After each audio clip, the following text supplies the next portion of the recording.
Hello, hello, hello. Welcome now, Stock Trades. How's everybody doing today? All right, guys. Sorry about the late live here.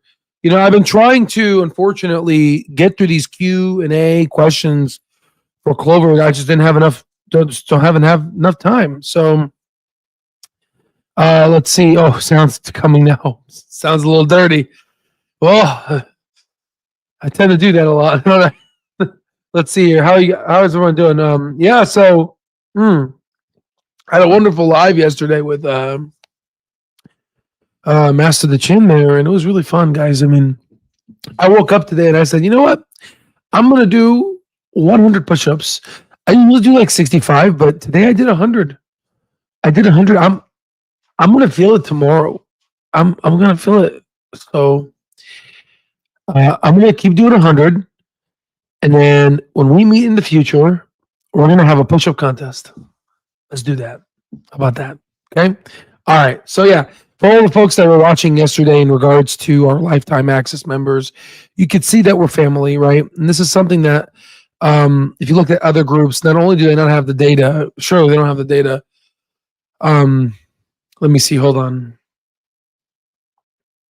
Interesting.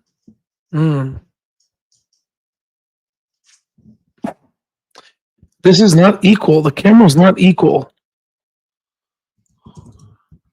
Because I guess I will. Oh yeah. See that? Let's see here. Oh. All right. All right. Yeah. Okay, that's a lot better. Attention to detail. Yeah. Sorry, guys. Okay, so there it is. Okay, so yeah, so you can see the level of camaraderie. I can't even say that. It's too late, guys. The level of friendship we have, right? And it's really something. It's really something. Okay. So thank you for joining me. So today we're going to take a look at a couple things.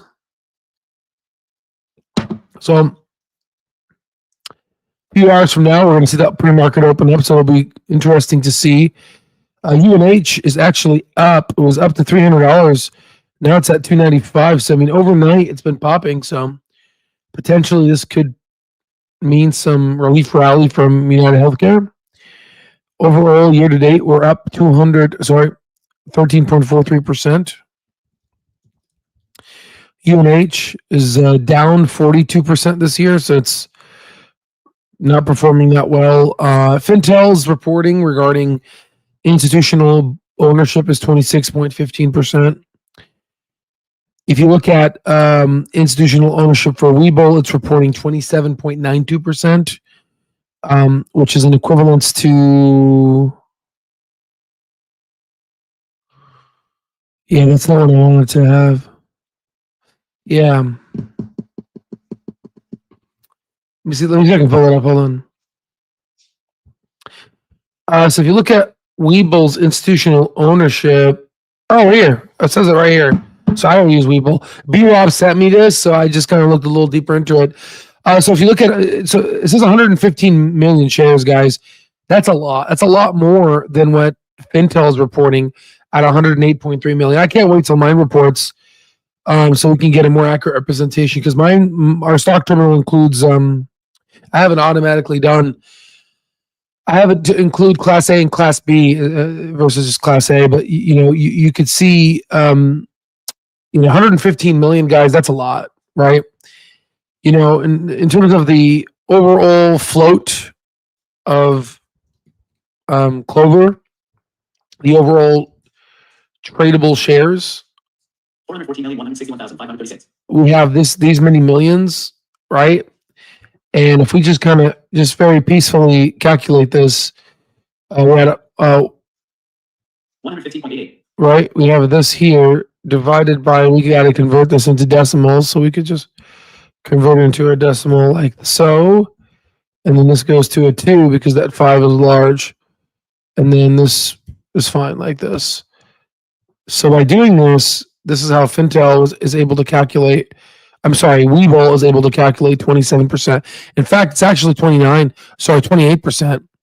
And that's just, I mean, imagine how much, imagine the amount of just, I need you to imagine that was in one quarter, right, guys? I mean, what was it? Yeah, it was like in one quarter, guys, right? It was like 18%, 19%. Let's just be humble and let's say 20%. 20%. That's like a 7% increase. Obviously, it was more than 7%, but let's just because I like to be conservative. Let's say it's a 5% increase, or like dropping it, right? Obviously, it's like 8 or 9% increase, but that was a 5% increase in, let's say, Q1 of, this is obviously 2025, right? So what happens if we get another 5% increase in Q2? And let's say another 5%. We could get more because I'm downplaying these numbers. And let's say another 5%. So we've already got this one. This one's done. We're at 27.9%, right? All you got to take is 27.9 plus 15%. We could be at, which sounds about right, don't you think? Like, up at SoFi levels, we could be at 42% by the end of the year of institutional ownership. So that's pretty interesting, right? But the question that you have to ask yourselves is ultimately, oh man, I by the way, the reason why I was late is I set up the computer screen here in Mesa to where I have like a really beautiful monitor set up right now. Let me see if I could just show you. Because I was kind of breaking my neck here. Let me see if I can show you here.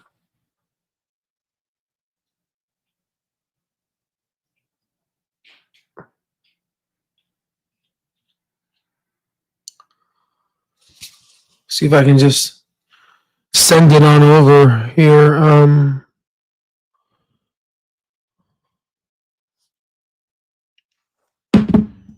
One moment. Where'd it go?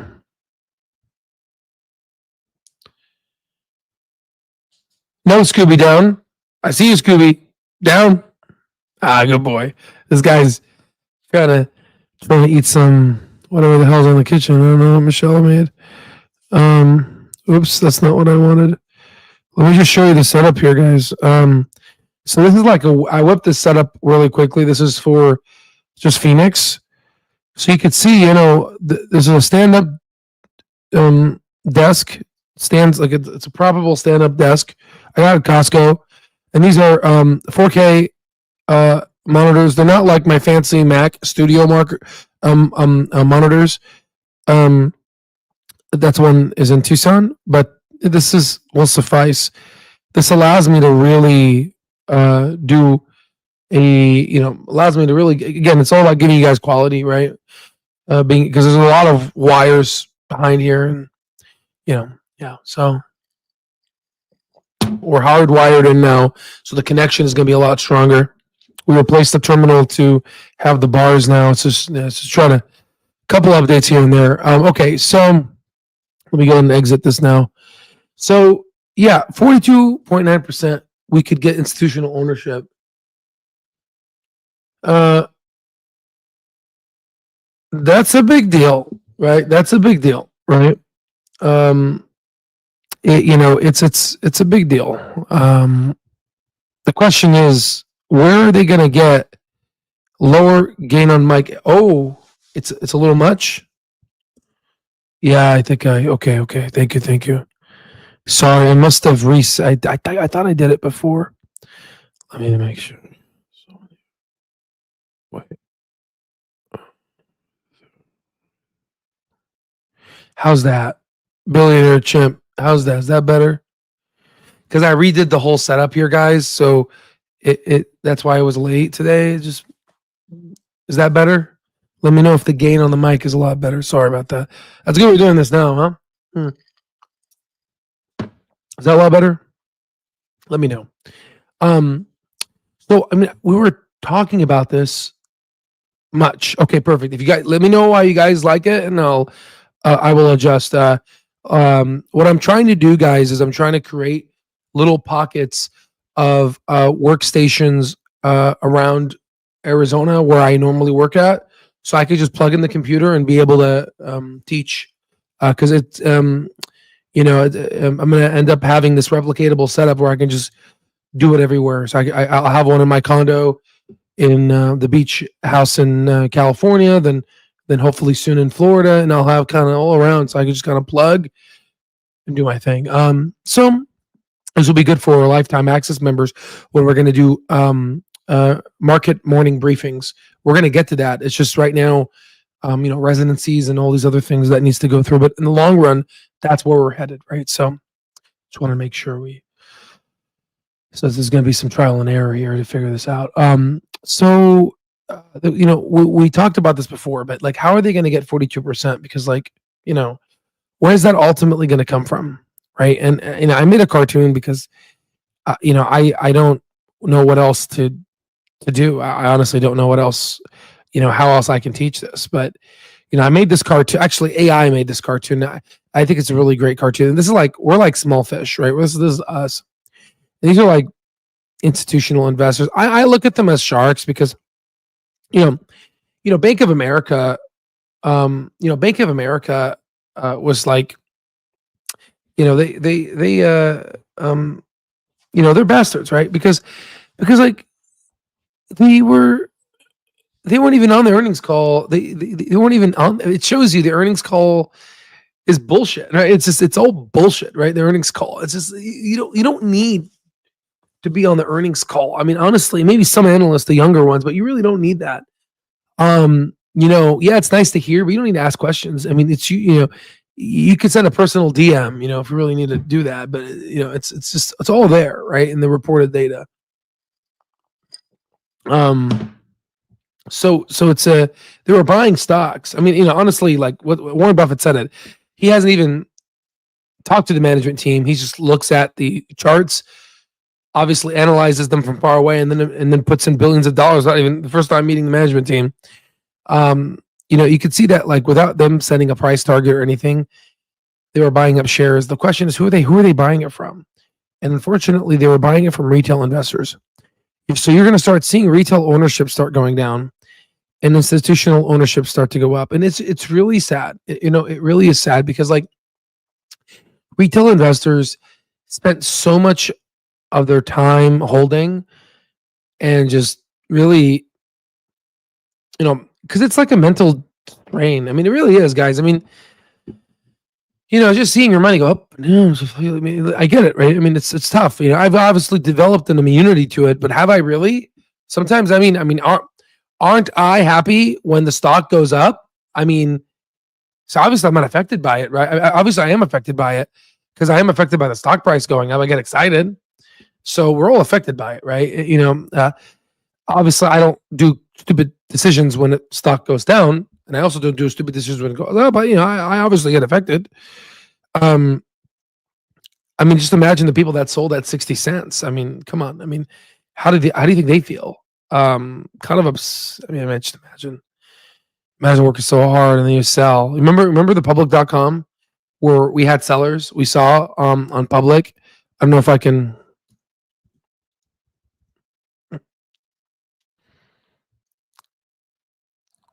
I don't know if I don't know if I used to have screenshots. I need to figure them out, but yeah, people were selling, guys. I mean, it was really sad. And it is what it is. Here, Clove to retirement, off topic, but do you remember the expensive coffee maker that you had, I believe, when you were at Mayo Clinic, when you bought that bike? Oh, dude. Okay. So the bike, it's a tricycle. It's a trike. It's a DuPont. It goes like 45 miles per hour. It's so dangerous.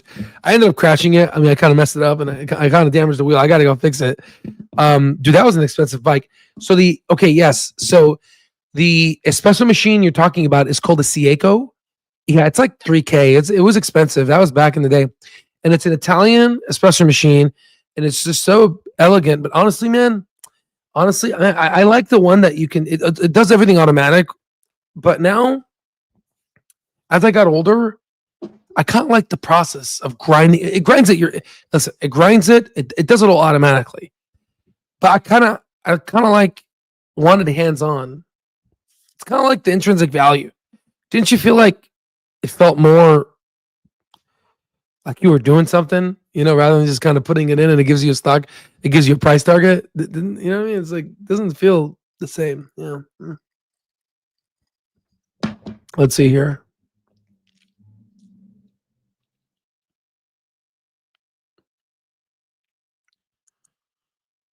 What the hell?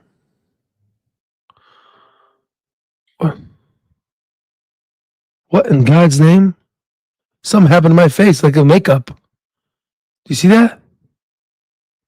Oh God! You see what happened? This little button popped up.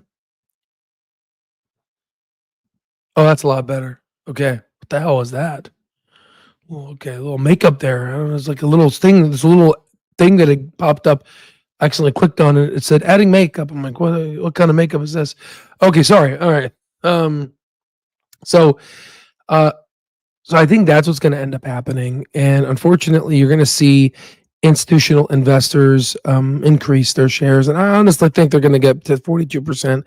Because another thing we want to talk about, guys, is we're about to become profitable soon, and that's it. The business model works. It's a profitable business. That's it. That's pretty much it. It's undervalued. It's profitable, and we're about to get into a bull market soon. We're in a rate cutting cycle. They're going to be in the Russell added on, and most likely the Russell 2000. And then as they get bigger and bigger and bigger, soon, who knows? We'll be start talking about the S&P 500 inclusion. So we talked about the institutions. Now let's talk about 20K. What is 20K? Now, of course, we always talk about 200,000, 300,000 shares. Someone reached out to me and he said, "Hey, Al, in the last live you gave us, you talked about 20,000. You talked about the number 20,000, but like I don't have as many shares as you guys, and I want to know how many shares, like how many do you really need?" And what I was basically saying in yesterday's live, what I basically saying is, you don't need a lot, right? You don't really need a lot because it's you don't really need a lot to be wealthy because obviously like 20,000 times 5, yeah, that's 100,000. Yeah, you need a lot more than that. But if for example, let's say the stock in this is what it ends up going back to. Okay, the more shares you have, the faster you're able to retire, right? Because you don't need that much of a higher stock price to retire. Like, technically, I mean, right now, based off of the wheel strategy, I can make $100,000 a month, and I can retire right now if I really want to. Obviously, that's not happening because what am I going to do? Like, what am I going to do? Like what the hell? Yeah, right. Like, what am I going to do? That just seems so boring. But the thing is, because you don't have a lot of shares, you're going to have to wait. You're going to have to wait a little longer for the stock to get to its intrinsic value, which means you have to monitor it and to make sure it is that value every 3 months, right? And so, we have to ask ourselves, well, ultimately, at what level can Clover do its thing? And I want to see, is there a way I can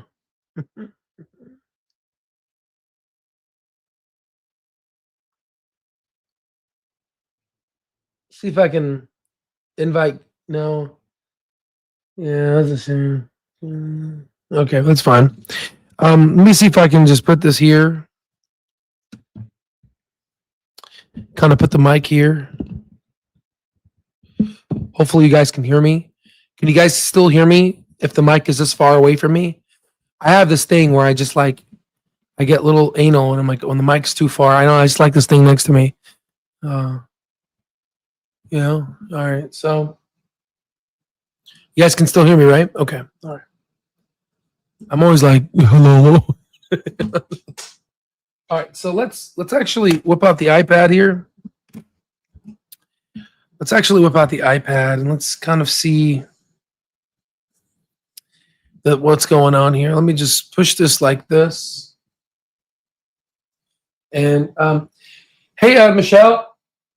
Michelle, can you do me a favor? No. She's like, oh no, it's cold. No. It's something else. I need your help. Can you? Because I'm kind of locked in here. Can you give me that towel, please, and that spray so I can spray the iPad down? Because it's a little dirty, you know. She's like, no, it's cold. Don't. No, Michelle, the orange towel with that right there. It's hard to get it. You know what I mean? Thank you. All right, so I had this thing, that's Apple. Apple used to use this, so I just use it to, do the iPad, clean the iPad here. Okay. All right, let's do this here. Let's clean up the iPad so I can write on it. It's Arizona. Things get dusty here. Okay, so I just do this here. Okay. Now this is a very thick wire. This is a $60 wire, guys. This wire is a Thunderbolt. It's a Thunderbolt 5 from Apple. Thick ass wire. This thing is really, really nice because it allows me to really be able to. There's no lag when I write, so it's really effective at teaching, I would say. So let's open up Notability. Open up the app. Drink some. A software update. I guess we have to install an update on our iPad. Okay, that's fine. Let's open the QuickTime movie.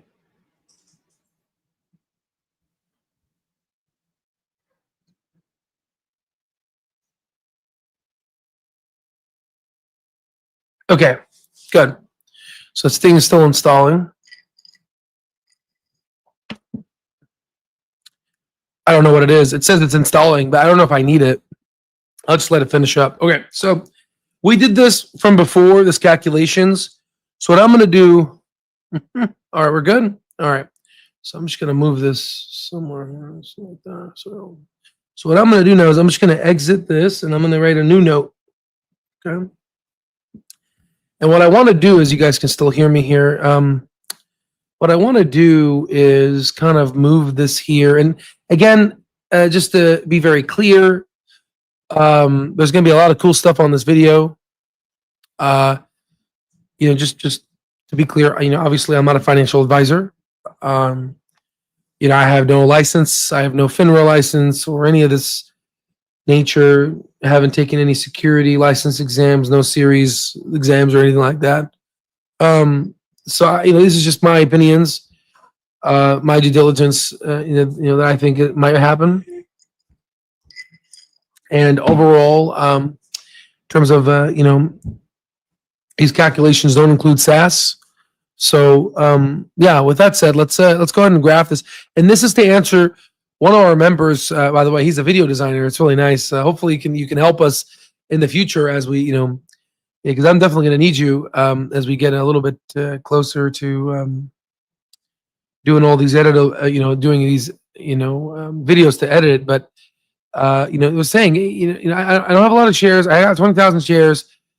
You're saying in Master the Chin's video, what can I do? I mean, how much shares do I really need? So let's go ahead and figure this out. So let's go ahead and just kind of draw this Cartesian plane here. Okay, so let's go ahead and just see if we can just. Actually, you know what? Actually, no, I don't like this. I don't like this at all. I mean, I really don't like this.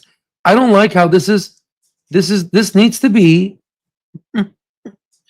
I don't like how this is in. I don't like this at all. I don't like how this is in paper mode. I mean, I want this to be in a rectangular area. I mean, that's how I really want this, and it's just not allowing me. It's in this bullshit paper mode, and I'm just trying to. Does anyone know how to do this? Let's see here. Let's see if we can change it.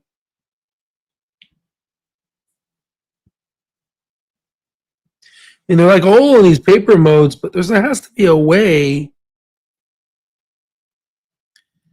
to make it like a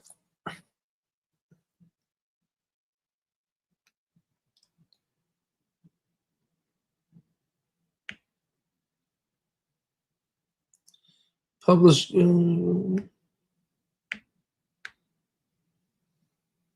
Wow. Does anybody know? I mean, clearly there has to be something.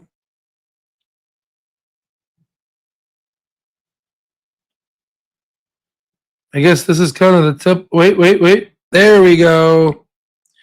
Found you. There it is. Got it. Okay, so you see how now I have space so I can draw a freaking graph. Okay, so here's the obviously here's the y-axis, here's the x-axis, right? The bottom here is time, right? Currently, right now, Clover is trading at $3.55. Just so we're clear, if you don't recall, 2024, we were at 60 cents. And then, we can argue by 2025, we went to, if this was 60 cents, this will be kind of logarithmic here, not to scale. We went to pretty much $4, right? I'm pretty much drawing a logarithmic scale, right? It's really cool. I was able to draw like a straight line. So we did like a log equation. Let me see if I can find it. We did this log equation. If you don't know, you should probably rewatch the video to understand. But we did this log equation, and we said that my portfolio was at 1.4 million, right around that. And we did the analysis, and we found 280 days it took to 2.88x for a year. We took the log of 2.88 divided by 280 days, and we got this log-based equation. So that means we found that every 183 days, 6.1 months, we can 3.05 doubles. We get 3.05 doubles. To find the actual multiplier, you take 2 to the 3.05 power. I'm going really fast on this, so I recommend watching that video because I go really slow. And then you get about 1.4 million times 8.2. So what this is suggesting that is by August 1st, 2026, we should get to around 11.48 million, which goes inside, if you don't recall, our market sentiment intelligence. Remember where we put Palantir and it said after 6 quarters, Palantir like literally 10x. So this is basically telling me that, this could potentially, get to that level. And that would be a $36 price for Clover Health. So I think that's where we're headed, which coincides incredibly so with their payment modeling system, in which they haven't revised. So I think that's what they're gunning for, and I don't know if this will be the contemplation of SaaS or whatnot. Okay, so just to kind of do that, we're thinking potentially 2026.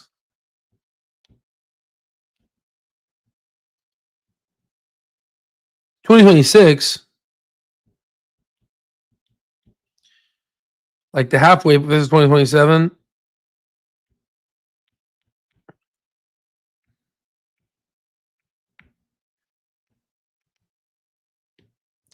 The halfway point, we could get to that. And obviously, if you were to graph this on a normal Cartesian plane, we can kind of graph these years, 24, 25, 26. Here's 5. Here's 10. Here's 15. Here's 20. 25, 30, 35, right? So before it was like 60 cents. So we're like here, right? Let me just change the font, the color. We were like here. Now we're like here, and then 36 is like here. So you can see how it's like exponential, right? And the reason why it's like that is we did the calculation when we went ahead and talked about what's a share, right? We talked about this in another video. We talked about how, I'm going to just scribble on this with red and I'm going to remove it, right? We talked about how you take revenue minus expenses, you get net income. And let's say you have about $100 of net income. Well, all that basically trickles in to all the people that hold shares, right? All these people end up getting that, right? And then to calculate EPS, you just take the overall net income divided by, we calculated 42 shares because we just created 42 boxes to make things easy for the discussion. And then we calculated kind of this per share, right? And then what we did then is we just said, okay, well, if the revenue for this year is 1,000, I made up these numbers to teach, right? We have 100 of net income, which is what this is here, right? And then we went ahead and we grew the revenue in a specific direction, and the expenses grew as well, not as much as the revenue. But you can see the net income was not proportionally increasing like the revenue. Yes, the revenue goes up 25%, but the net income actually grows up higher. The net income actually goes up higher than the like you could see, it was 225%, 88%. It's exponential. And then we went ahead and graphed it, and we said whenever we were first growing at 9%, then we did 37%. And what you're going to start to see is the net income and free cash flow are going to start going up fast, very fast. Okay. So let me go ahead and just kind of make sure I remove all that junk I put, but hopefully that was able to effectively go over that and really show you this exponential, you see this exponential growth that what we're experiencing. The problem is our brains don't work exponential, which is why I graphed this, logarithmic scale, in a linear analog. So you're able to effectively conceptualize it in your mind. Now, if you think this is bullshit and, what the hell is this guy talking about? Well, God, this coffee is so good. Sorry, I love coffee. I love coffee so much. It makes me so happy. All right, so I'm such an addict, such a coffee addict. Well, honestly, this was my first cup of the day, believe it or not. I save it with you guys. You know what I mean? Yeah. So just so you guys know, I'm not full of garbanzo beans. Let's go ahead and pull up Clover on our beautiful terminal. Let me see here. The new monitor screen setup is hard to read the comments. Let me see. I got to put it up here. Al, I'm hearing is that I can retire next year. Well, here's the thing. So we're going to get to that question regarding people that we're gonna get there. My boss asked me to work extra shifts, and I go, no, master the chin voice. Oh, we gotta rewatch that for folks that don't know what that means. It's a really funny video. Oh shit, no wonder nobody was responding in Discord. I didn't realize you were live. Oh yeah, no, oh yeah, and he's like, oh shit, nobody's responding to Discord. I didn't realize you were live. Yeah, it's a late night live. I was gonna do this a lot earlier, but was building the screen setup. It just takes time. What kind of coffee do you make? So this is a double concentrated cold brew. I only fill it up 25, 30% of the way, and I have some home, a 2% milk with some ice. That's all. Simple. No sugar, just there's sugar in the milk, right? Lactose, right? How long has this been going? About 35 minutes. Yeah. It's a shame that, it's late this live, but I promise this will be a very good live, right? Good education, right? So with this, if we go ahead and look at yeah. let's do this and let's do the enhanced AI analysis. We do the enhanced AI analysis and let's just kind of scroll all the way down to 2024 and let's kind of zoom in. So let's just go to 2022 and let's look at the net income. The net income improved by 42.23%. That was in 2022.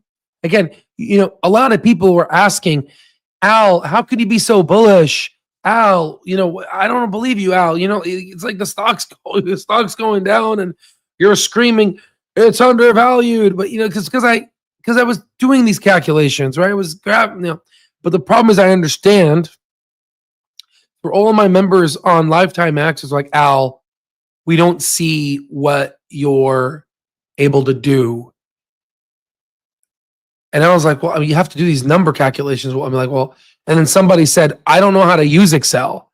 I'm like, and then another person said, I don't have Excel. So I said, oh boy. I said, okay, well, I'm going to have to just, and then AI came out. I'm like, oh my God. So I can automate this whole thing. I can write the code and I can have it all. You just type in the ticker symbol and it'll do the calculation for you. And the way it's doing it is it's not going to bombard you. It's not going to mention net income every year. You got to be careful. Because if it's not, it's only going to mention it to you if it's improving more than what it was last year. If last year was 43% improvement and this year is 43%, it's not going to show you, right? Because I wanted to give you big signals, okay? So you can see net income improved by 42%. How about 2023? Net income improved by 37%, right? How about 2024? Net income improved by 79%. Look, it doubled. It improved by double. Okay, now let's do free cash flow. Let's do this one. Free cash flow improved by 26%. So we can just grab this in your head. 26, right? Then free cash flow improved by 44. Then it literally doubled. Boop. You see how it's exponential? Okay, from 44, let's see what happened in here. 128%. See that 44? Boop. You see that exponential growth, guys? You see that, guys? I mean, that's really, another thing we could do is just kind of graph that on top of each other and really show you the exponential growth. But I mean, I think we don't want to beat whatever the thing is, beat the thing dead or whatever the saying is, horse, whatever I don't know these sayings, beat the horse dead or whatever they call it. I suck at these, things. We don't want to, somebody help me in the chat. I don't know. And he probably should have the coffee a little bit more earlier. Morning Clover Maniacs, my type of people. Let's do it, right? So now that you can see why this thing is growing exponential. So going back now to the question in regards to 20,000 shares. So because now 20,000 shares, let's say, here's 25 and we're at 4. We may go to 5 or 6 this year. My price target $7.25-ish cents. That's my price target. Let's say 26. Who knows? We may even go to 30. Again, I don't know, right? I need more data, but I know that in the next 5 years, 10 years, we are going to get there. I just based off of where we're headed, but I don't know. Let's assume we wait until 31 or 32, 2031, 2032. So overall, what ends up happening is, if this here is if this here is the intrinsic value, okay.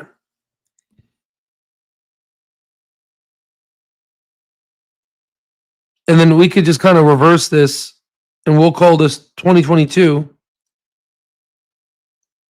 The stock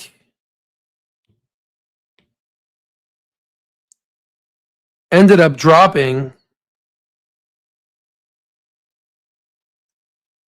below its intrinsic value.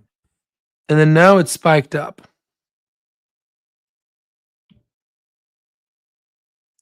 The question now, oh, there it is. Don't beat a horse dead. Kind of sounds vulgar. Like, who made that? You know? Don't beat a horse dead. My brain doesn't internalize it because it's violence. You know? It's like, don't remember this. So the question now is, are we going to be trading under intrinsic value? Well, when we get to triple dragon, we don't. We start going at intrinsic value. And what's going to end up happening is if there's a bull market, we're going to get to a point where we're going to trade above intrinsic value. Like right now, I'm going to give you little numbers here. Let's say this is $120. And let's say this is $60. Well, this is Palantir, right? So right now, people that buy Palantir, they're buying Palantir at an intrinsic value of $60. What they're doing is they're buying it like probably 5 years into the future. I think with Palantir, I think it's like 3 to 5 years into the future. So they're essentially buying it 3 to 5 years into the future. And this is why it's so important to calculate intrinsic value, because this is pricing perfection. We don't know if this can go like this or even like this. We don't know that. We don't know that. So let's kind of go backwards here. So now let's replace this because we're talking about Clover. I think we are going to get to above intrinsic value. We're going to get below, above, right? And of course, we want to make sure there's no reverse time function here. The concept is around that, right? These elements is when the stock is overvalued. These elements is when the stock is undervalued, okay? Now, if you were to go to our Mastering Stock Market course, we have a graph that I designed. Let me see if I can find it.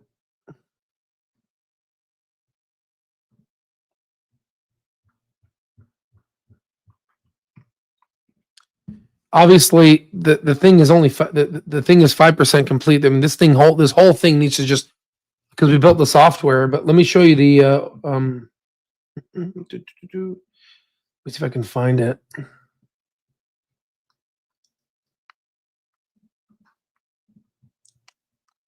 Yeah. Just to show you the quality, the type of quality that exists in the Mastering Stock Market course, right? I normally don't like to show this, but since you guys are with me late on live here, so here's intrinsic value versus market price versus long-term market cycle. And you can see how what we just basically have drawn, right? You can see these metrics and you can see how the solid green is intrinsic value. And then stocks go from up, below, and then it's your job to calculate what the value is and understand that you're going to get market corrections. And these are when you get these market corrections, they're buying opportunities, and then you get recovery to fair value. That's what's happening right now. That's exactly what's happening right now with Clover, right? I've seen this over again, and we've conceptualized it in an easy to understand Mastering the Stock Market course. But the problem is yeah, we have the course, but like I wanted to design something that can be actionable. So then we went ahead and designed the stock terminal, and the stock terminal has just been such a game changer because it's so expensive. I mean, you know, Master the Chin was right. We are losing money on it now, which is why the prices will eventually go up. This is expensive shit, right? We designed it in such a way that we want people to come in, get educated, and then become like a soldier for us. And then you'll have a bunch of analysts. We have our own analysts. So when we do get another market crash, we will have so many people together and we'll find stocks. We're already doing it now. So this is the concept of what I'm trying to show you, what I'm essentially drawing here in a very animated way. So going back to the question of 20,000 shares. So the problem is you want to be able to maximize that 20 because you have more shares, you'll be able to retire earlier. I mean, it's concept is simple. So to answer the question is, well, if I had just 20K shares right now, what would I do? If I only had 20K shares, first off, what's the fair value of 20K right now? Let me put this calculator here. We got 20K. Man, I love this setup I made today. It's making my life easy. God, I can definitely teach like this. It's making my life easy. So that's about 20K. That's about 70K. It's about 70K. It's how Master the Chin started at, right? So assuming that in the next 5-10 years, Clover, let's say, goes to $50, which is equivalent to a $25 billion market cap, which is what Humana is at now, which is tough. That requires a lot of work with SaaS and whatnot. And what's dangerous is let me be very clear. What happens if Clover shoots up? What happens if Clover shoots up way past its intrinsic value to where this becomes unjustifiable anymore? You're stupid to hold at this point. We're pricing in decades of growth. Then at that point, you got to go ahead and say, well, we could go ahead and do cover calls, cash secured puts, just cover call it, and try to squeeze cover calls and squeeze all that money you have anyway out of there. And then you could just let house's money ride. Or you could just do a couple covered calls until it basically explodes out of the covered call. You just wait. You wait. You find other companies that are intrinsic value sounding, and then you just got to wait until the VIX goes above 50 again, right? And the beautiful part is it will. It always does. It always does. And then we go back to intrinsic value, and then you can have a good time, right? And that's the thing. It's hard. It's hard to navigate these types of models and thinking, because you need a team, and you need a team that let me double check here.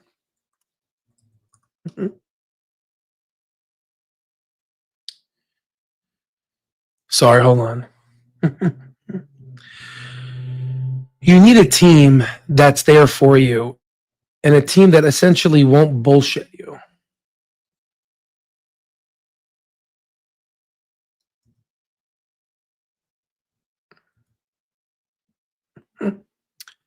Let me double check this here.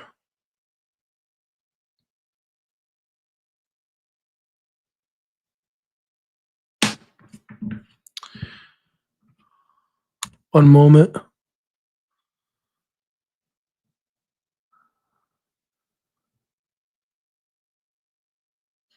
Excellent. Okay. Okay.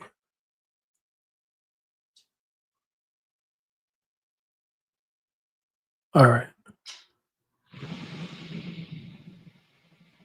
So you need a team that ultimately is not going to bullshit you and has one common goal, which is to make money. And the thing is, it's hard to do it.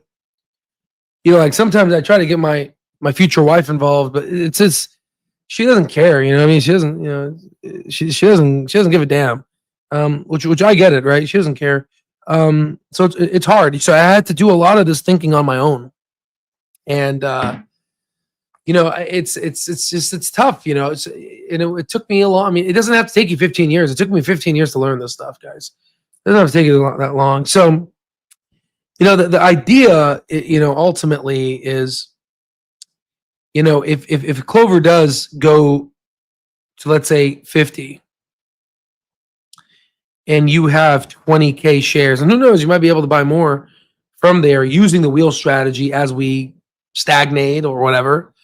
Because some folks are using the wheel strategy like Master the Chin and was able to add like 50 to 90,000 shares or something like that, was able to add more shares to his Clover position.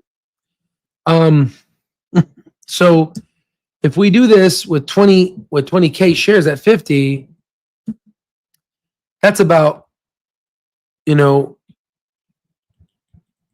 million, right? It's about 1,000,000. Okay, it's about 1 milli. So let's take this 1 milli. So let's say we got the price is 50. We got 20K shares. We got 1 milli. And let's take two different approaches. We'll take 1.5%.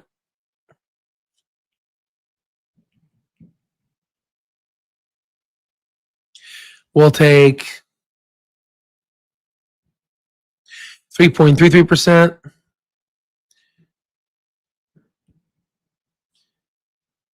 We'll take 8%. And then we'll take the crazy 15%. This is usually during earnings, I would say. But let's assume how much money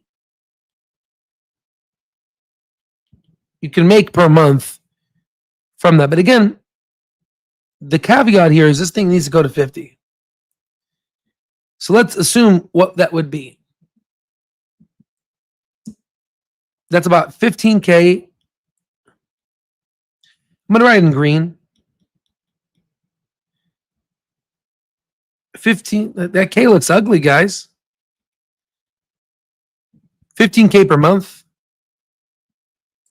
Let's do, I don't know. Let's do 0.0333.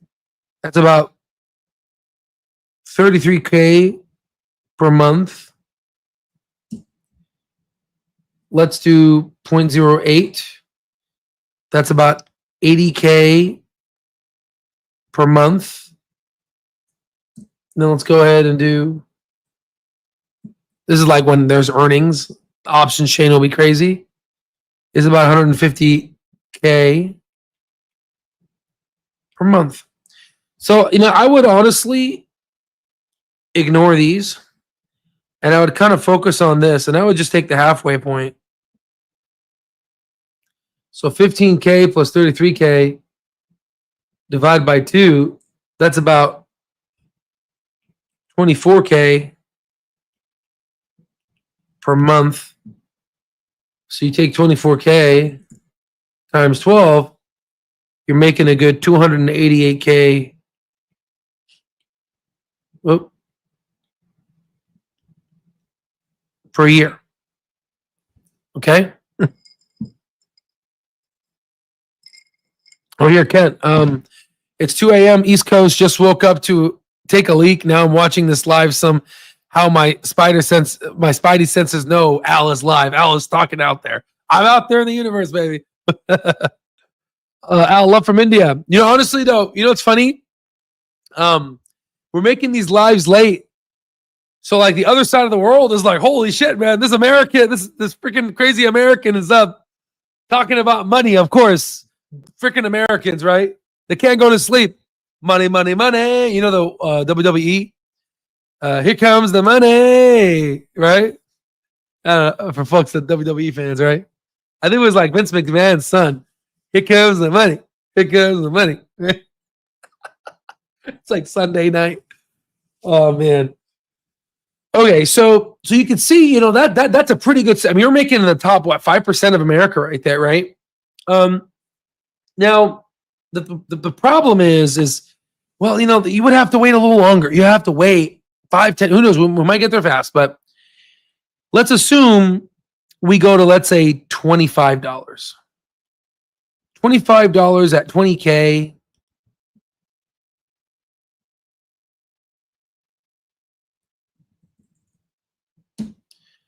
That's about half a milli. Now, we could do this two directions. We could take that times 0.015. That's 7,500 per month.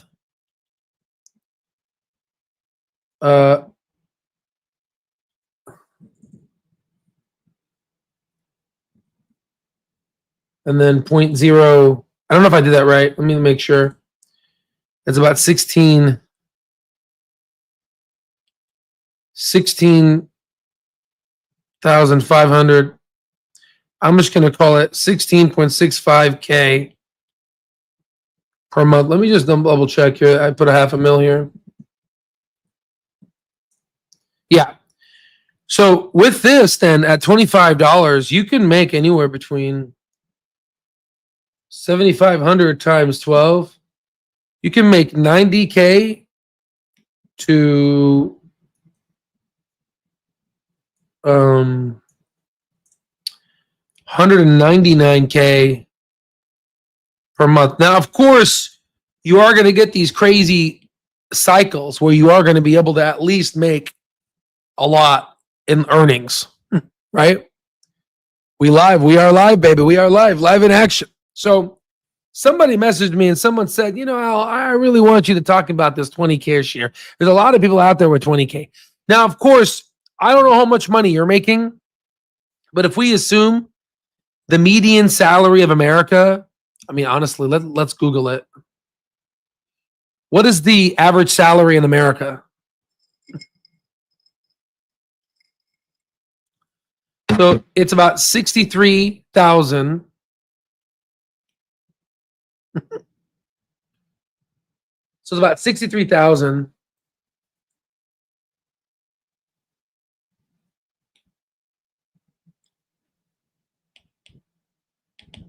Right? So let's do that. Is there a way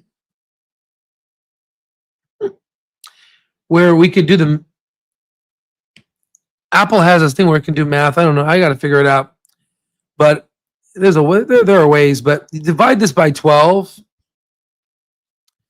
The average American makes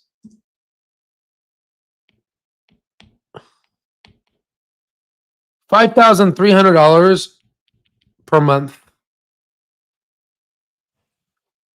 Right? 4K crew. Right? Now, let me tell you. Do you think that's fair?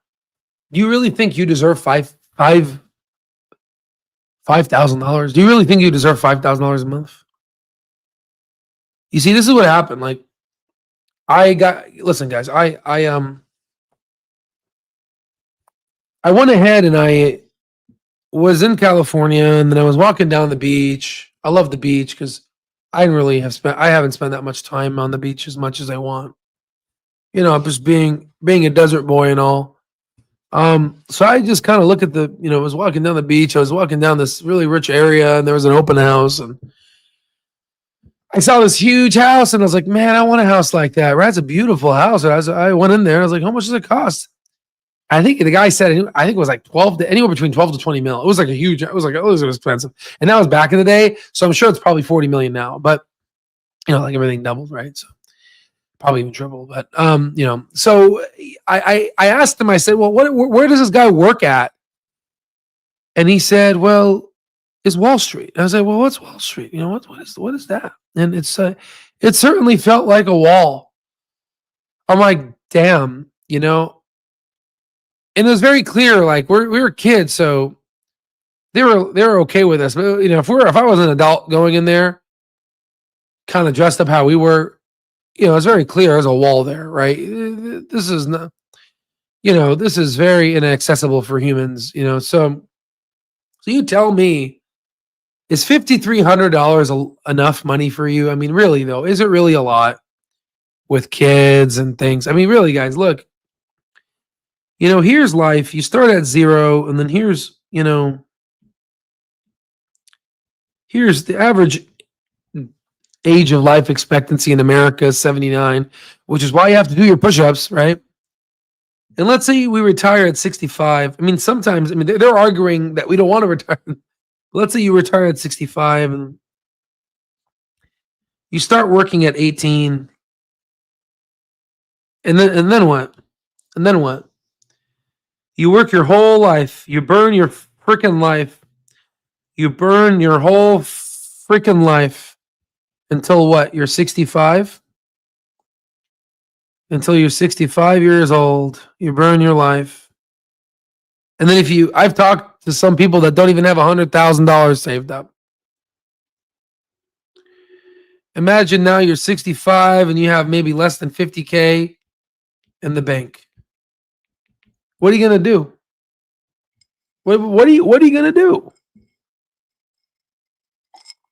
Now, of course, you got 15 years to change things, which again, people have done that in our platform, but my goal is, I hope I'm catching you here. We have members that are here, which is fine. But my goal is I can catch you here because the members that are here right now wish to God that I existed here to help them. And if you're here, then you're like laughing at us. You're like, this Al Stock Trades guy, I'm going to be richer than his poor ass. Right? Right? So, what you see here, ladies and gentlemen, is a robbery. This is a damn robbery. This is a robbery of your time. This is a robbery of your life force. This is a robbery of the time from your children. They're literally robbing you for what? $5,300? I can employ someone right now, and I'm going to show you how many Clover shares I need to employ someone. And I'll just, that little thing that we saw? I don't know if you saw it, but it's like, I need you to go ahead and I need you to stand in this square. Actually, no. I need you to stand in this square. You do that for 5 years. Good job. Here's a bigger square. I need you to stand in this square. You do that for, let's say, another 5 years. And then now,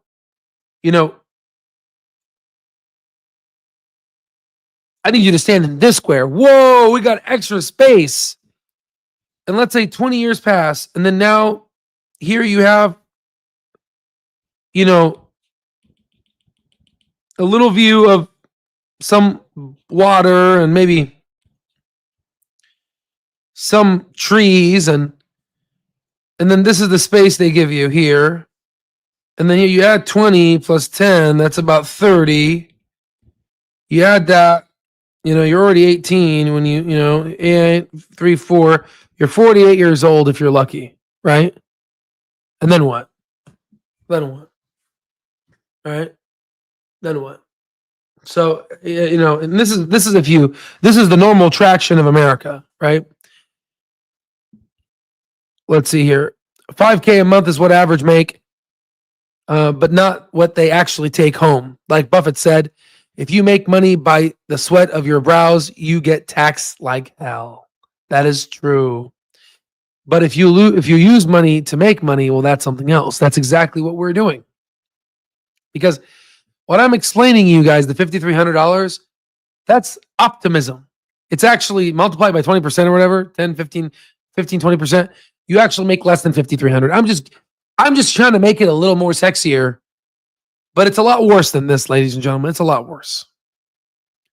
You spend your whole life working for the big man, and you get rewarded like shit.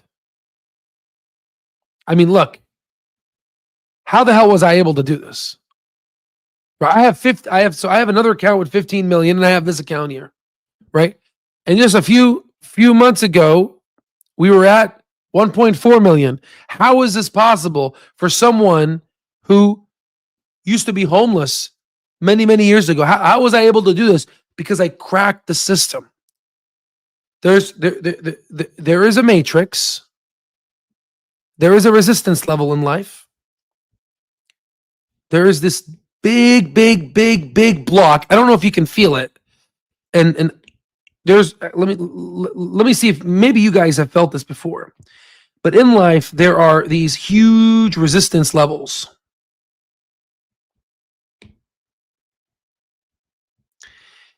And when you're about to basically it's almost like the technical analysis. You walk here and then you kind of get into this life, and then all of a sudden you get your rejections and you just hold this, and then you break out. Then you get into this resistance and you break out.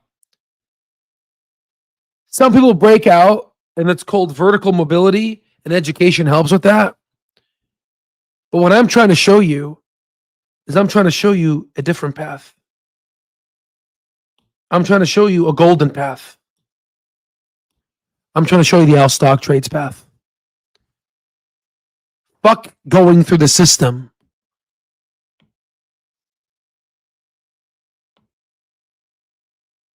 Go around it. Go around it. Work smarter, not harder. Go around it. How do you go around it? You need access to people that know what they're doing. You need access to the same information Wall Street uses. How do these hedge funds and all these in their, these beautiful big towers they're in with their Bloomberg terminals, how is Warren Buffett able to put in billions of dollars in a company without even going to the company? You have to understand the language of money, which they don't teach you in school. Al, there's a YouTube short about the square reference you draw. Type time by omelette. It shows what you draw. Search full-time omelette. Absolutely, yes, sir. Full-time. Let's go ahead and type that up.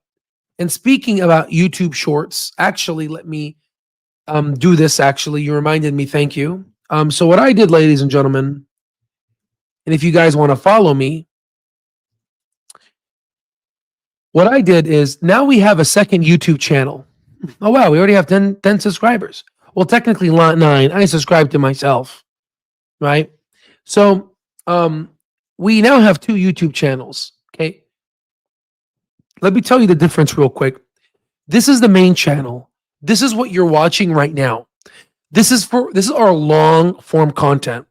Again, this is like we get really deep, emotional. We really get this is the channel, right?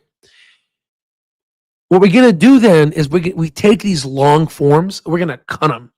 We're gonna cut them in little clips, and we're gonna put them in this channel called Al Stock Trades Clips. Simple as it, right? And we already have a couple. We just posted this today. You have my mouth open like I'm about to swallow something. Really weird. Just wow, right? All these. And there's Master the Chin. Give me a big kiss, right? A little fish face.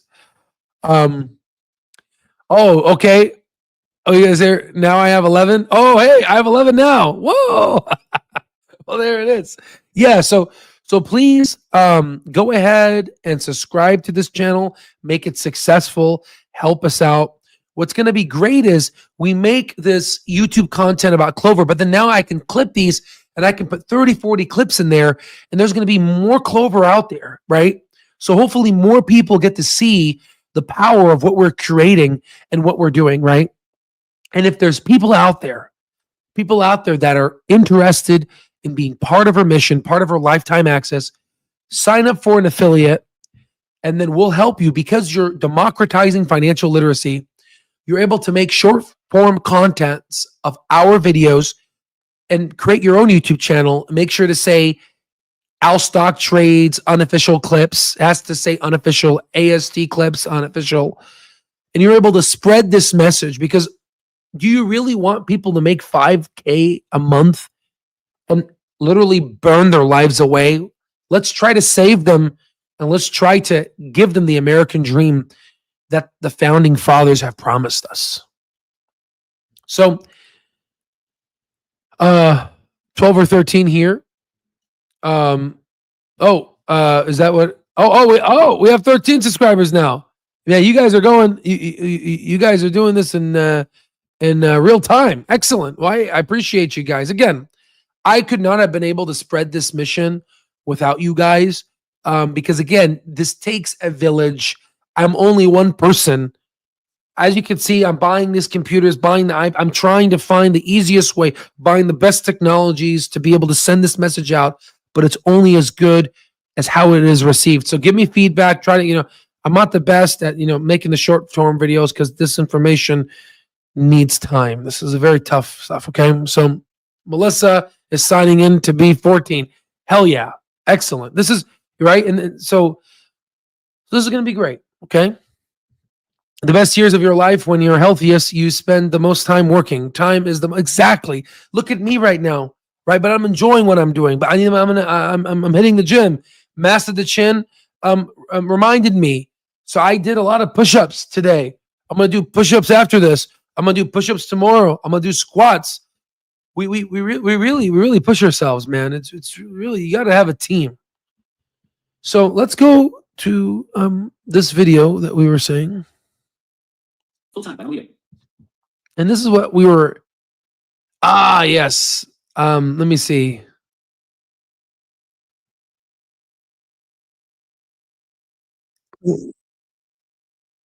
Excellent. So this is the video here.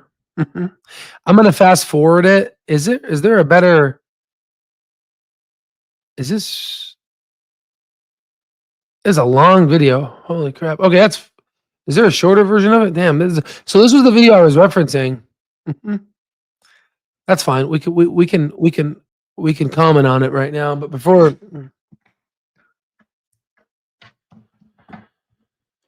let me get my bone conduction headphones.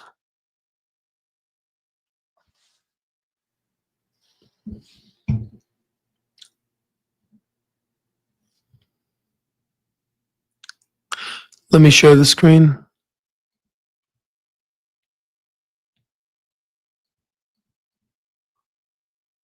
Let me know if you guys hear this. Hey, so do you think you'd ever, like, suck toes? Paid to suck toes? Absolutely. It's a hypothetical. Gross. Wait a second. So this is him being young. You want to suck toes, don't you? No. This guy sucks toes. Sounds like Rafiki sucking toes.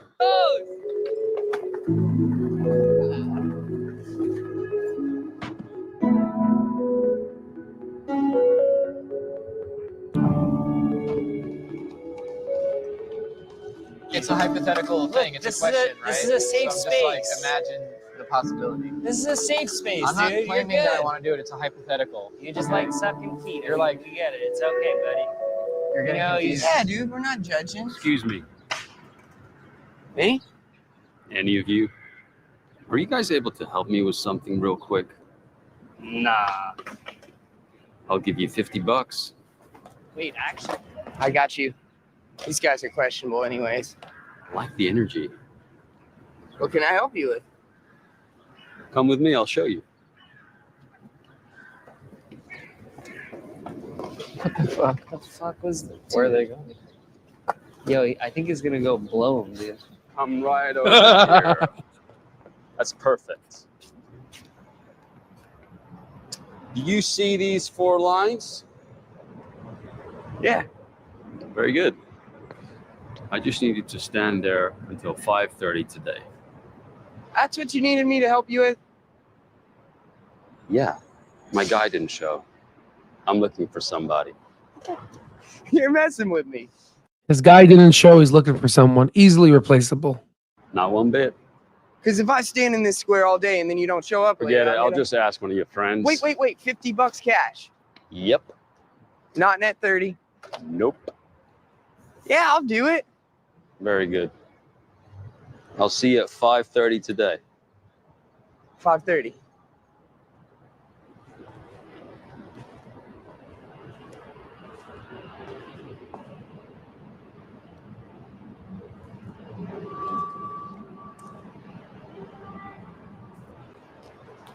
You better show up. I don't know why he's walking like that.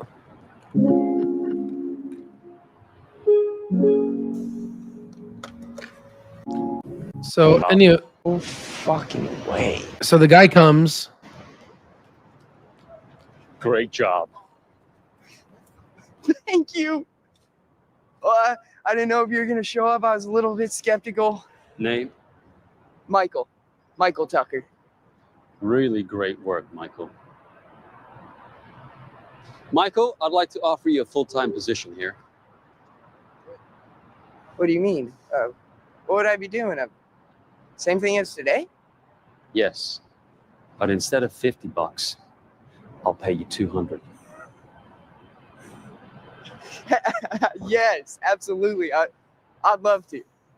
Very good. Great.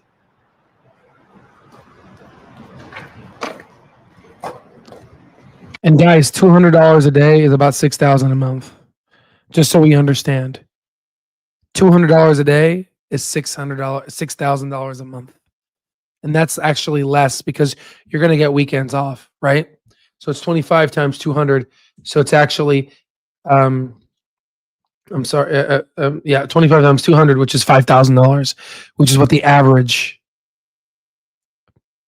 pay is in America. Fucking $50 up, bitch. What's up?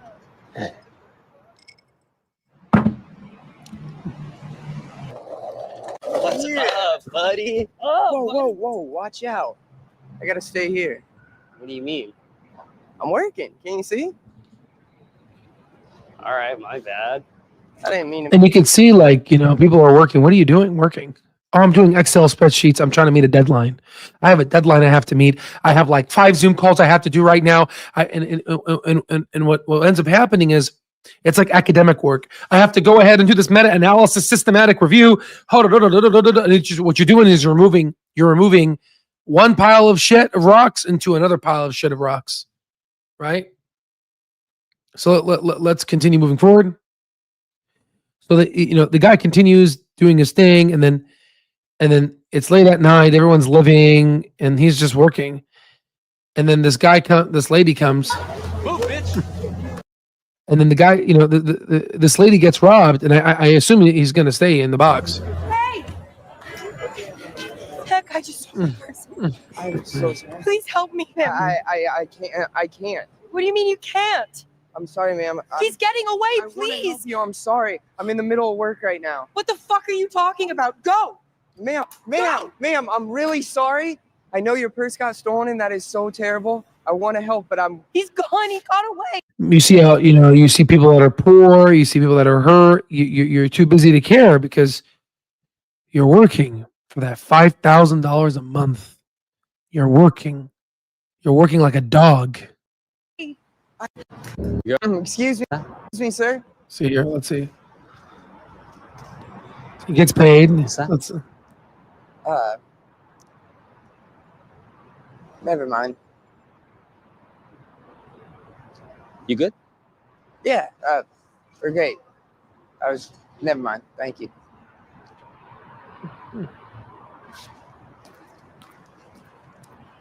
and it's funny, you see how that person never ages. Because that's the big man. That's corporate America. It never ages. It ages you.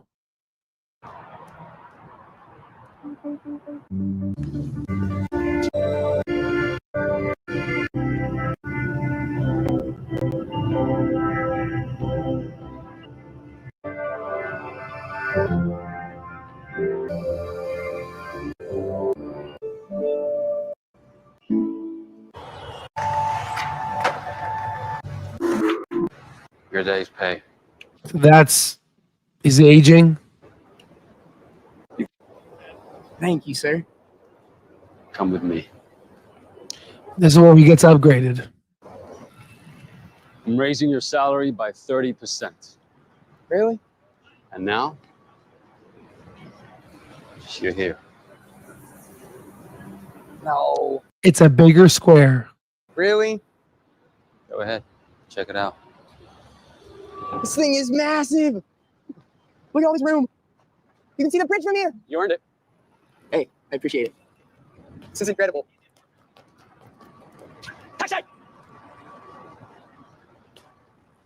Bitch, I'm telling you. Yeah, what if it doesn't work? Literally buy anything.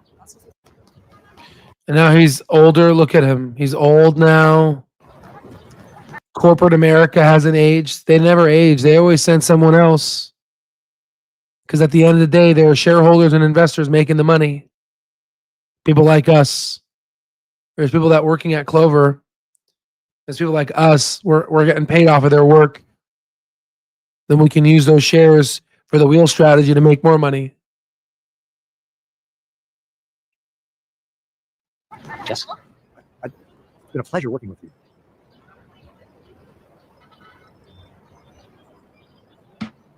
But I'd like to retire now if I could. It's been a pleasure working with you.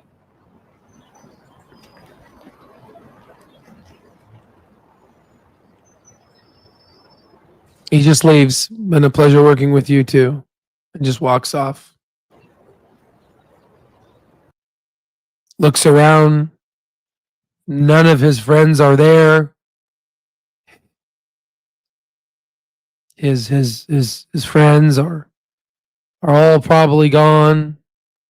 And he finally opens his eyes. The kids are all grown up. Kids have their own family. The dogs that he used to have and loved passed away. And he looks around the world in which corporate America promised him an American dream. And this is his life now. Is scared to go out of the box.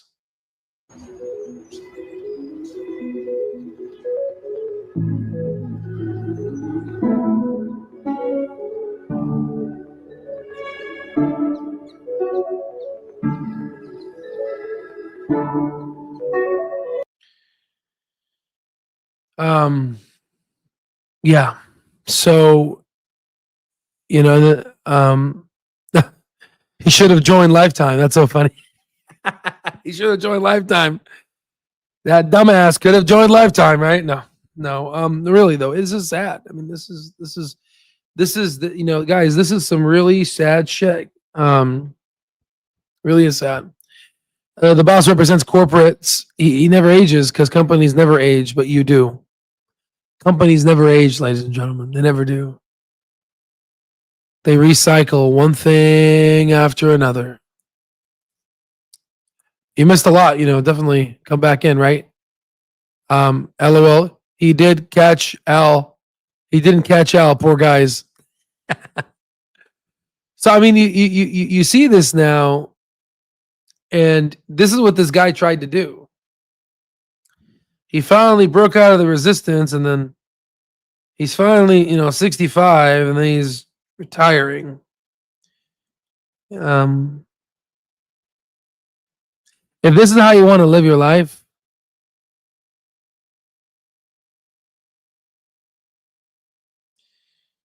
good luck. Good luck. Good luck, right? I think what B. Rad Cooley said is give them a pat on the back and send them on their way to their 9-to-5 job.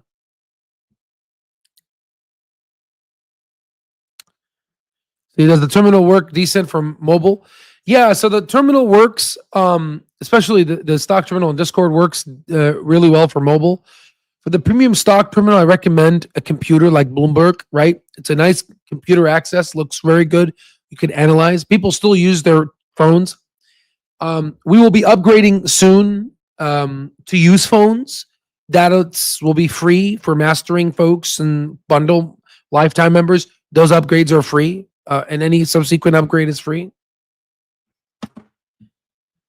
But yeah, I mean, this is sad, guys. I mean, this is some really sad thing. I mean, this is sad. I mean, I hate seeing life like this. I hate seeing life like this. Yeah. So anyway, so there's that. So we talked about these graphs here in regards to Clover, and let me do one more. Let's zoom in. So let's say we have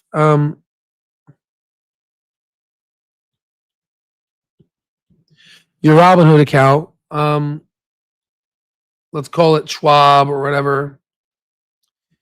Let's just call in investing account. Okay. And here you have your stocks. So what you can do is obviously, you obviously have the intrinsic value. Stocks go up and down, but let's just say it goes above.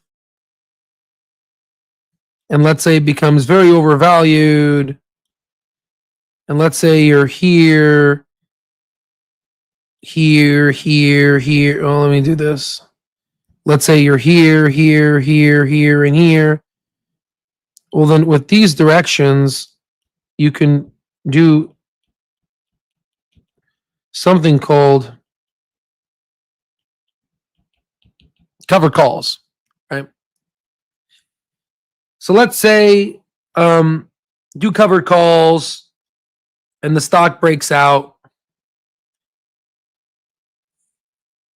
And let me just kind of clean this up a little bit here. Let me see if I can clean this up.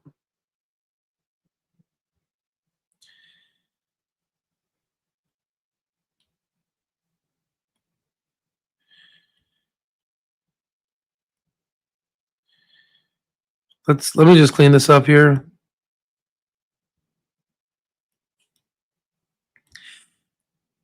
Let's say you do your cover. Well, hello. Let's see you do your cover. It's all overvalued, right?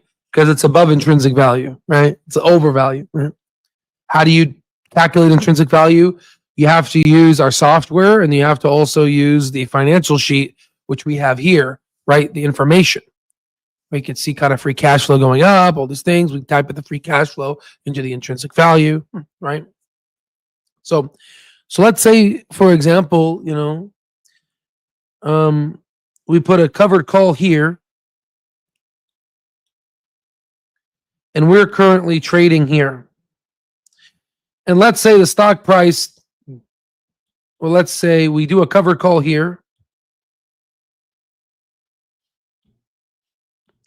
Let's say we do a covered call here, and we're currently trading here. And let's say the covered call actually becomes here. Well, then obviously you sold out here, and now you have cash. So what do? That's fine. You go in and you sneeze. I'm going to sneeze right now. Hold on. It's coming. I can feel it. Sorry. Everyone's like, what? You sneeze? Yeah, you sneeze. Sorry. Oh, Jesus. All right. Oh, okay. So you you sneeze. You sneeze like, oh, damn it. My shares are gone, right? So, so then what do? Well, you have cash. So then now you do a cash secured put. That's it. So right now, let's say it's trading here. It's trading at this price. So then now let's do a cash secured put here. And let's do weekly cash secured puts. Here's week 1, here's week 2, here's week 3, here's week 4, here's week 5, week 6, week 7, week 8, week 9, week 10, right? Or we can even put the cash secured put down here, right? Well, let's assume here. So all of these lines, let's see how many weeks it is. 1, 2, 3, 4, 5, 6, 7, 8, 9, 10, 11, 12. So let's say, and that could be, months. Who knows, right? This could be, for the purposes of this, let's say months. So you have about, what do we say? 1, 2, 3, 4, 5, 6, 7, 8, 9, 10, 11, 12. So about a year, right? So then now you have 12 months and you do weekly. So you take 12 times 4 is equal to 48, right? Am I doing the math right? Let me make sure. So you do about 48 weekly cash secured puts. And let's say they don't get calling in the money. So that's you literally making 12 months of money. But also, let's say, if you don't recall, before we got assigned, let's say we were doing this was our covered calls. And we also had here 1, 2, 3, 4, 5, 6, 7, 8, 9, 10, 11, 12, do. Right? We were doing covered calls on the way up, right? And then all of a sudden, we got called out. Here, we sold. Okay, then we do cash secured puts on the way down. So you're making money. You're essentially making money on the way up and on the way down. And when the stock is trading sideways. So do you see that?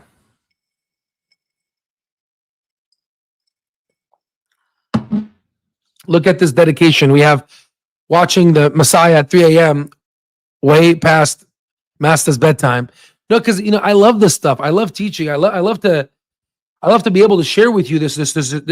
Nobody teaches this stuff, guys. Right? This is incredible stuff. You're printing cash, right? This is so freaking fun, right? So oh no, got assigned CC. Damn, guess I'm gonna force to sell at 40x exactly, right? But then you do cash secured puts. Appreciate you, brother.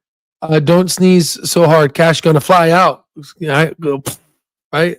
I should have done that. I should have sneezed and then cash flew out. Let me see. Michelle. Yeah, Michelle. I thought she was studying. She's sleeping. Wow. It's only. Hold on, guys. Michelle's not here, so I have to turn down the AC by myself. You don't know what you have until it's gone. Hold on, guys.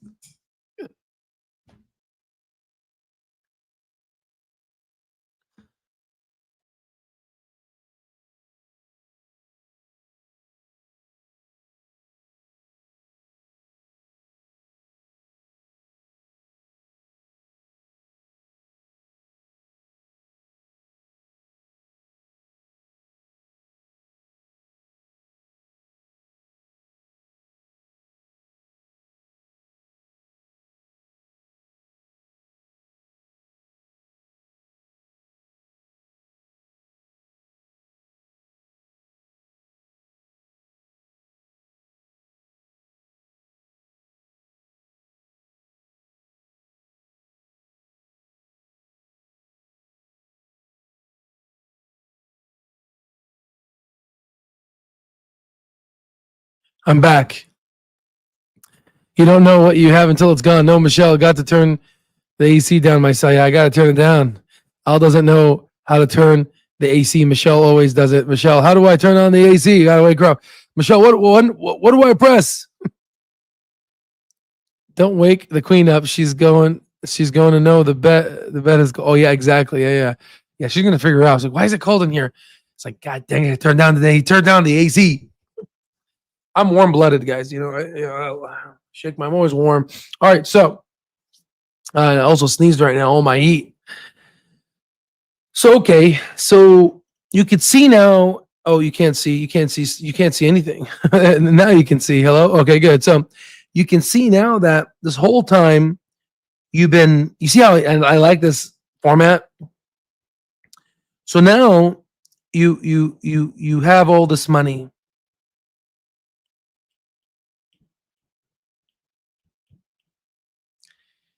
Right. And again, if you're making, let's say for folks that have 20,000 shares and you're making 200,000, yeah, you can retire, but I would say you can compound it. You can just reinvest back into getting more shares, more covered calls, more cash secured puts.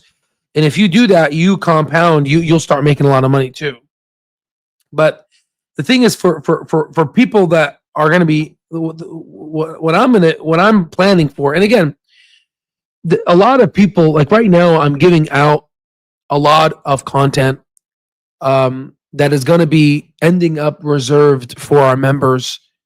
The point is I'm trying to have a timeline for people to watch these videos in the future.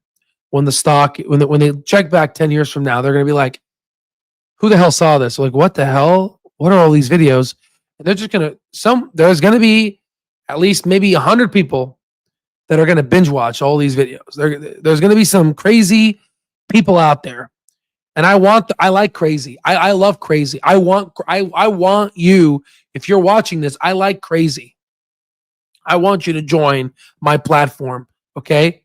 10 years from now, if you're watching this, I want you in this platform, right? Because that's the people we want. We want obsessive people. We want people that I'm up at 3 a.m. East Coast time doing this, right? Because I love this. Okay, because I'm I'm crazy, right? Right. So that's the people we want. And we have it. So now what I'm going to be doing is I have all this money. So I have all this money. The market obviously is overvalued, right? So I'm going to take all this money and then I'm going to buy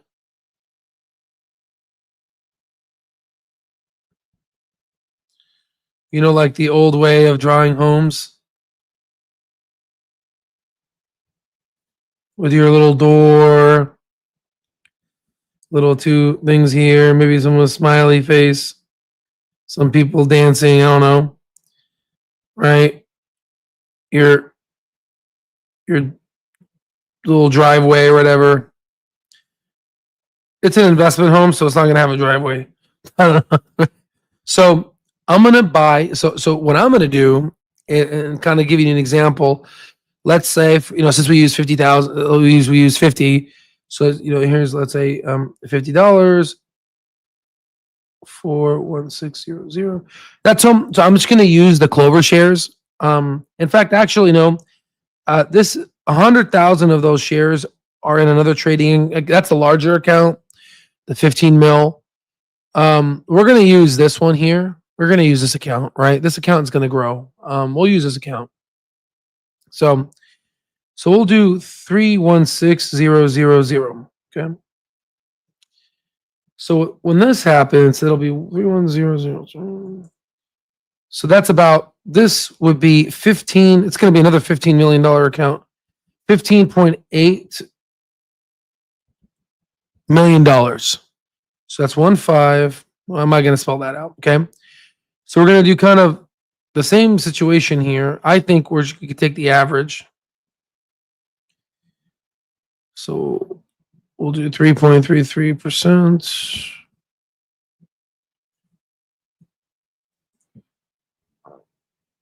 So that's going to be about 526,614.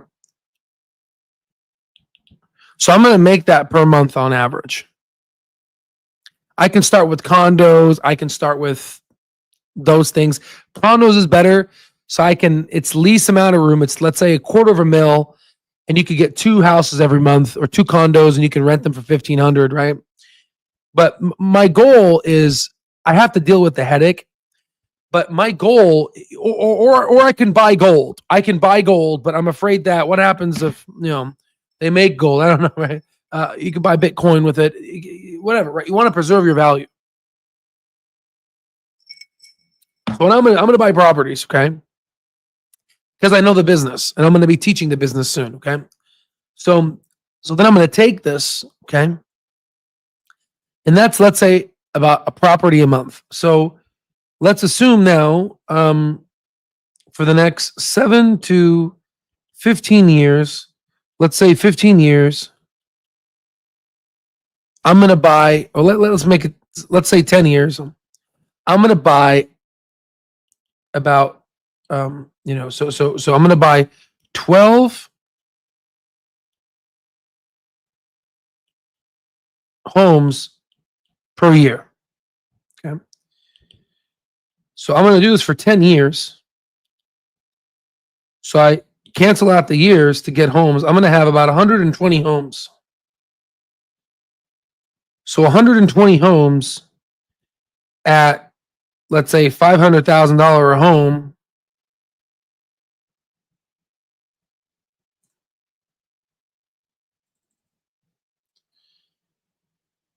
That's about $60 million.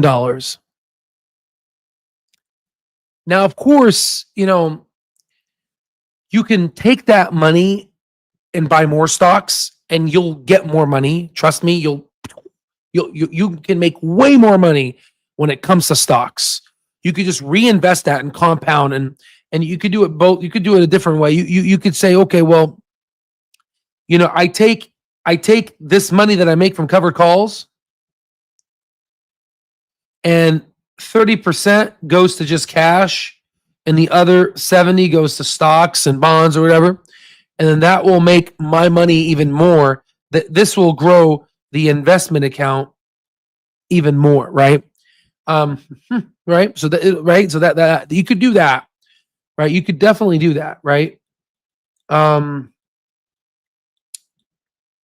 In fact, you'll end up making more money if you do that, right? But for me, well, exactly. After 4 to 5 homes, it's more economical to purchase. We are getting there. Absolutely. I'm just giving you kind of an example here. Okay. So you go ahead and you'll have around $60 million of homes. Now, let me go ahead and let me be transparent. So I've learned the property business because of my father-in-law. He has a net worth now of around $600 to $700 million. Yes, that's an M. That's a lot of money. Okay. I'm learning a lot from him, right? Which is why I told you, coming from nothing and then coming and seeing this side of the world, it's complete bullshit, right? And this is why I want to be able to teach you this, right? This is what these wealthy people are doing. Okay. So yeah, so I'm sure in the next 30 years he's going to hit over $1 billion, right? So he does own multifamily homes. I'm actually at one of them right now. Not multifamily, but multi-apartment. So it's an apartment complex. So apartment complexes all around the United States, and it's a lot easier to maintain. What I'm going to do is I'm going to have a team. I'm going to have a property manager, and I'm going to start with homes. Why? Because it'll stress us really hard to make sure I want to create an ecosystem. And once I have a team of 5, 10, 15 employees, then I'm going to go ahead and do an acquisition of an apartment complex. The problem is the apartment complex now, their cap rates now are 5 to 6%. Their capital, so it's called the capitalization ratio. It's how much money you're expected to make. We're going to go over that later on for folks that are once we get there and make that money, we're going to go to that, right? But with this example, we're going to go ahead and do so that's about $60 million. Okay. The problem is here's, let's say 12 years. Here's your 12th year. Do you think these homes are going to stay the same? Of course not. These homes are going to increase in value, right? So it's not going to be 60 million. It's not going to be a linear effect. It's probably going to most likely be 72 to maybe 80 mil, right? But because houses rise, you're buying an appreciating asset because there's inflation and houses rise, okay? I'm sure the house that your parents have, if it's like $500,000, they probably bought it when it was $80,000 or $100,000, right? Back in 1999. So let's just, for this purpose, we're assuming it's flat. We know it's going to be like this. We know we're going to have more. I'm going to have more money than what I'm showing you, right? But this is just, I don't want to calculate that because that's just stupid right now. Okay. So we have about 60 million. Okay. So let's say now we have all these homes. We have 120 homes. The problem is we're not just preserving cash. These 120 homes are active. Obviously, we're calculating for the vacancy rate, all these things. We're going to remove that from the equation, just like like physics. When you've taken physics, you're like, assume this box. We're assuming the force of gravity is not blah, blah, blah. We're going to make some assumptions here, okay? So every home, let's say the rent is $2,500. Obviously, for a home, it's a lot more than $2,500. Okay, I'm just making this simple, right? I'm undervaluing this. This is obviously going to be a lot more money, but it's fine. 2,500 times 120. And by the way, these homes are going to be paid in full cash because remember, we're in a good market, good stock market.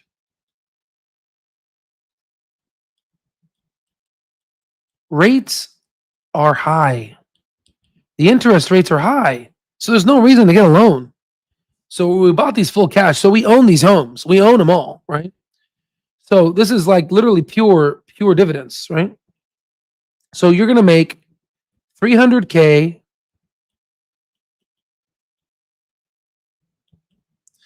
per month multiplied by 12 months, you're going to make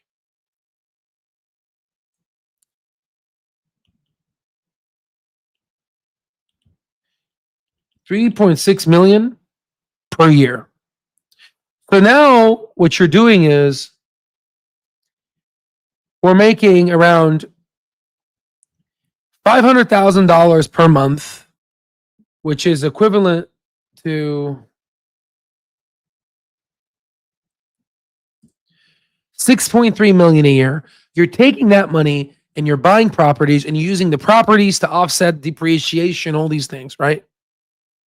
And later on, we're going to talk about this. Later on, we can take those properties, sell them, and do a 1031 exchange and do a group 1031 exchange to buy a bigger property and don't get taxed.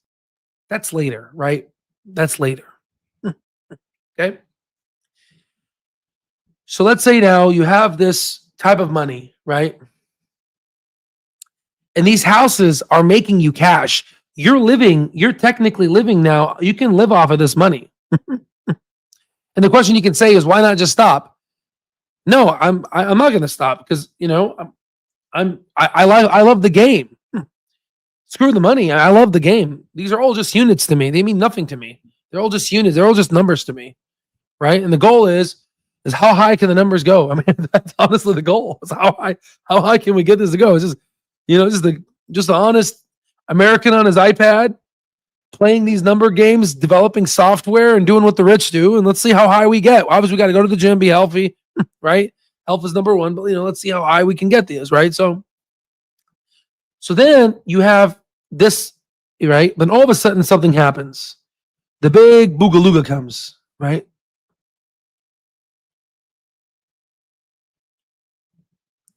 Why do you think Wall Street lost in 2008? Housing is never supposed to go down. Obviously it did. Now it's very safe to get a freaking mortgage. Now it is very hard to get a mortgage. Go. You can get a car loan, but you can't get a mortgage, right? So now you get the big R word. You get a recession.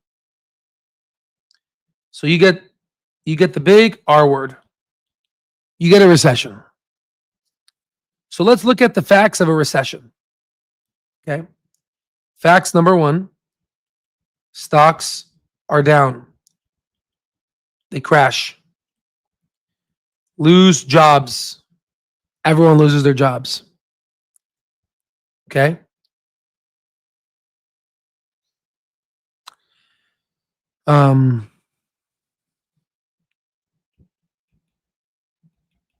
You get rate cuts, potentially near 0%.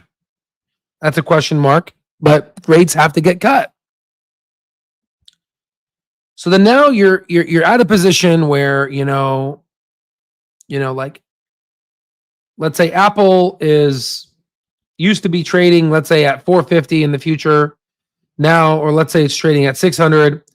It drops now to 220. I know it's 220. How about this? Let's make it a little bit more. Let's say it's 220 now. It drops to like 110. Big drop, right? All stocks are dropping, right? So what do you do now? Well, the big thing is you have to go ahead and take a look at your homes. You're full cash, so it doesn't matter.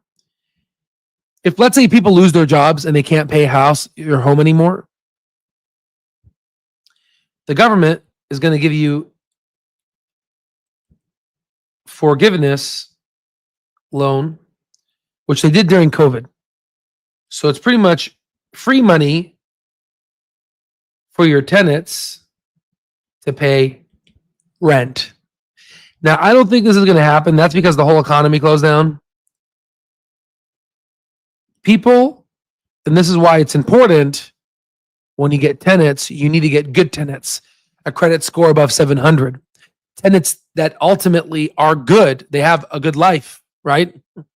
Obviously, there are rules. You don't want to discriminate, right? But there are ways that you can filter, okay? Legal ways. So now you have homes. And now, let's say right now let's say the portfolio I have is around 15 million. Now the portfolio, so now let's go back to our portfolio. First, let's look at our stocks. Our portfolio went from 15 million, let's say, down to 3 million. That's it. We're down literally almost 90% of our money. We're down. We're down hard. Okay. So we are red. Our portfolio is down because we are in a recession. Okay, we have a crash. Okay. Okay. Exactly. We want renters that are in the box because these renters are what's going to help us. Sadly, but that's true. I'm going to go through all the comments. My apologies. I'm kind of busy here. Good morning. Oh, how you doing, Chaz from Scotland? Hey, your birthday was on the 8th? No, the 19th. That same as Melissa, mom. Why? Wow, you're up late. 8 a.m. No, yeah, definitely. Love you guys. Okay, so we have the big R word. Okay. So now our stock portfolio is down. We can go ahead and do covered calls and cash secured puts. We can go ahead and do that, but it's not going to be as good as what might one expect. It's going to go down, which is why you have to have some gunpowder. You could do covered calls and survive off of those. And as the stock is going down, your covered calls, let's say here's the stock, it goes down, and let's say here's the simple moving average, right? Here's the 200-day SMA, and then stocks essentially keep going down. Let me actually do this. They keep going down. They keep retesting the SMA, but they're failing. You know this, right? You know this look, and then all of it, right? So you could go ahead and you could do your you could do your covered calls at these price ranges, but eventually you're gonna get squashed out, right? And you got to be careful, right? So that requires looking at the macro data, looking at intrinsic value, looking at smart money, dumb money, all these things that we're going to be talking about when it comes to lifetime access. This is what we're going to be talking about when we're behind the beach, right? We're going to be making a lot of business moves, okay? So let's go ahead and erase this. You can see I've seen this many times. It's nice and easy to draw it out. Okay, so this is the stocks, right? So now let's look at our homes. Our homes actually went up in value, but let's call it 60 mil. So we have about $60 million in homes. So you can see now we have more money. Now, of course, the portfolio ends up. I'm sure the portfolio ends up. It's going to end up becoming more than what this is. But let's assume it's 15, right? And it drops down to 3. We have a $60 million home, right? You could see now we have $60 million in homes. So we're going to go to the bank, and we are going to get 75% of this, which is going to be in of the 60 mil. So 60 mil, we're going to get about $45 million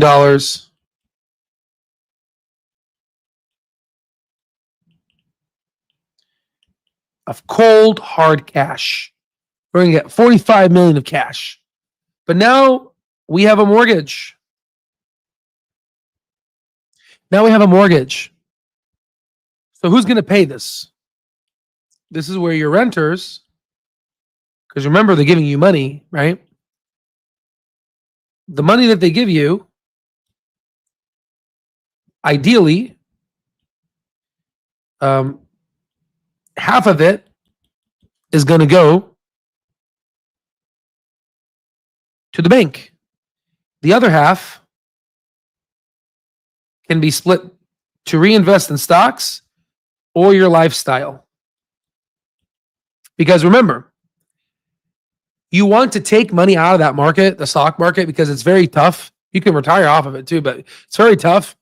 And you want to get an asset that you know is safe. It's very slow to become wealthy in real estate, but you can use Wall Street as what I'm teaching you as an accelerant, almost like a catalyst, which lowers the activation energy to make your money. So, but that's not where the magic is, right? So now you have, and by the way, the loan that you get is going to be like maybe 2 to 3%. So it's like stupid to pay that off in full. The renters are going to pay it off. The people that are in the square are going to pay it off. So then now you have 45 million to work with. So now you're in the big R word. And you got to move fast, right? So you're in the recession. By then, stocks have already recovered because rates are near zero, right?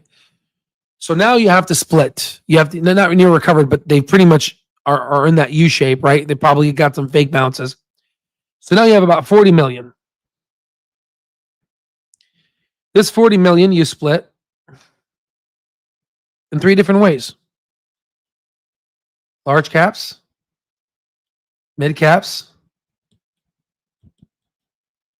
small caps.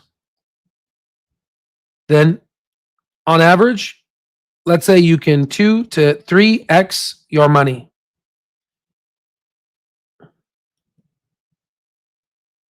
Now, of course, we're talking 2-3x here, guys. That's a load of bull crap. Why? Because let me show you. Look at Meta.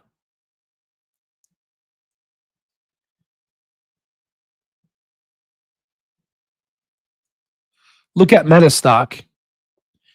Meta went down to $90, and then now it went up, 7x your money, right? So obviously we can 7x this, right? But let's assume we're going to 3x it, right? Let's just be we're going to be humble with what we can make more, but let's go ahead and let's go with 3x. So now you have 40 mil and you multiply it by 3. So now that's $120 million. And it takes around 600, 700 days for the recession to recover. We're back. And now you have 120 mil, your portfolio from 3 million, and it's going to be more than 15 million, by the way, because we're talking 15. We're assuming that this portfolio stays 15 million for 10 years. Obviously, that's bullshit. This portfolio is going to end up being $50, $80 million, right? So we're going to have more, but let's assume it's going to be 15 mil. I am making all this conservative, okay? And if you still think this is a lot of money, then understand that it's actually a lot more. So now let's say you take the 120 mil and you add it to your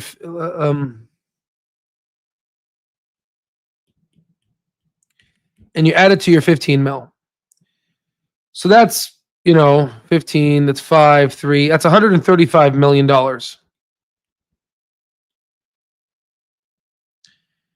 So here's the thing. So now you have 135 million in assets. And then you have, what was the loan? You have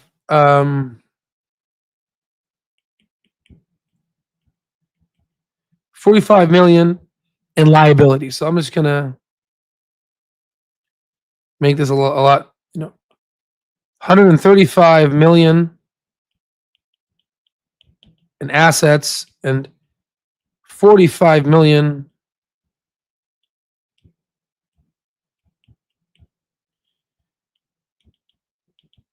in liabilities.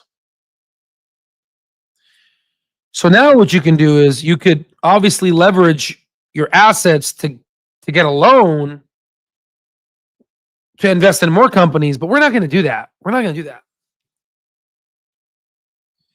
We're going to take this 135 million now, which is in stocks, and then we're going to do the same thing that we said we're going to do here.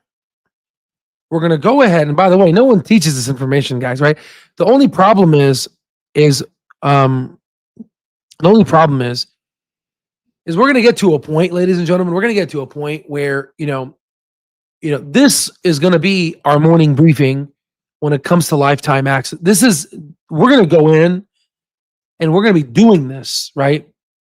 We're going to have our meetings, we're going to have this. And the thing is, to do these covered calls, cash secured puts, it's going to require to look at the technicals of this and that. This. We're not going to be doing that on YouTube, right? That's going to be, again, this is the video to showcase the structure, how the structure is going to look like. You see how I'm thinking 10, 15 years into the future?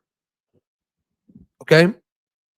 I'm just explaining it to you. It's one step at a time, which is why you need to have good health. You got to work out, right? So you can do this. So now you have stocks. So you have 135 mil.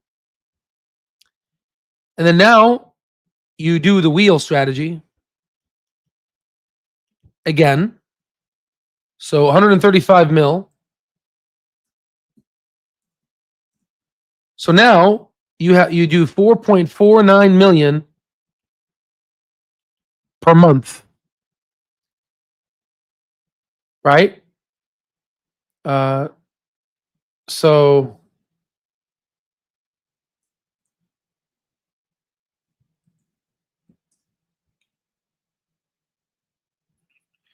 right? So then you divide by, let's say, the home at the time. So now instead of getting one home every month, you can get 8.9 homes per month. Right? And you keep doing that. But now here's the question. The question is, well, you're making 4.49 million. Why don't you just pay off your liabilities? Didn't you get a mortgage from? Because you still, by the way, you're going to have $135 million in assets, right? But you have to also add the $60 million of assets of the homes that you had. Because remember, we never sold those homes. We got a $45 million loan. So technically, you have 135 plus 60 mil. We actually have 195 million in assets, right? Right.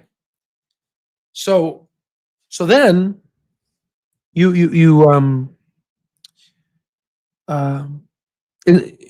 instead of paying off the liabilities, why don't you want to do that? Because these loans are 2 to 3%. Why do you want to pay those off? You got those loans during a recession. Let your tenants pay it off.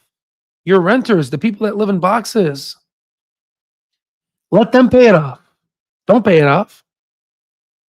So then, this is like 10 years, and then you do another, you do the same thing over again. So you see how you went from, you essentially went from 15 million. Well, first off, hold on. Master the Chin went from 70K, joined our platform, hit the 1 million mark, or to be accurate, $926,000, right? Near a million. Then in the next, let's say 5 years, he's going to end up getting to 11 million. 11 to 15 mil. Then he's going to basically be able to do this, right? And he's going to teach his kid. So you see how you went from like 15 mil, and then you automatically jump to 195 mil. You see that? And what do you think the next jump is going to be? I mean, we could go in and calculate it.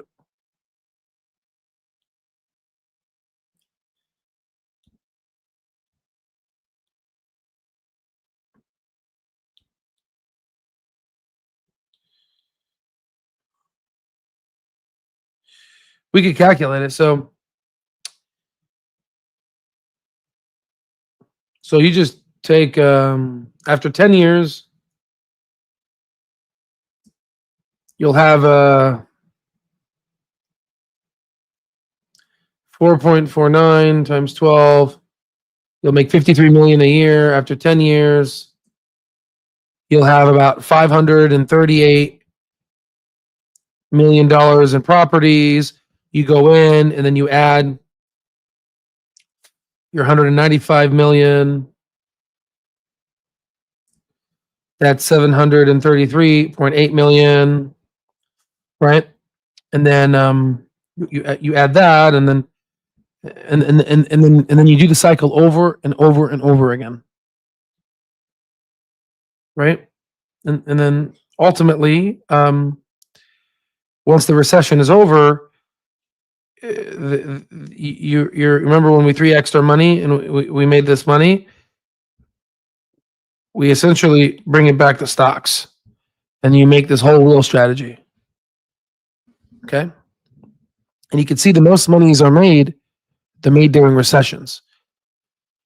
I know when I'm showing you this, you're looking at it, you're like, holy God, I mean, this is a lot of money. I mean, how is this even possible? Well, I mean, you just saw someone go from 70,000 to $1 million, right? And you just, you have me now, and you're going to be able to see Clover, and what we're doing, the calculating the intrinsic value, you're going to be able to see it.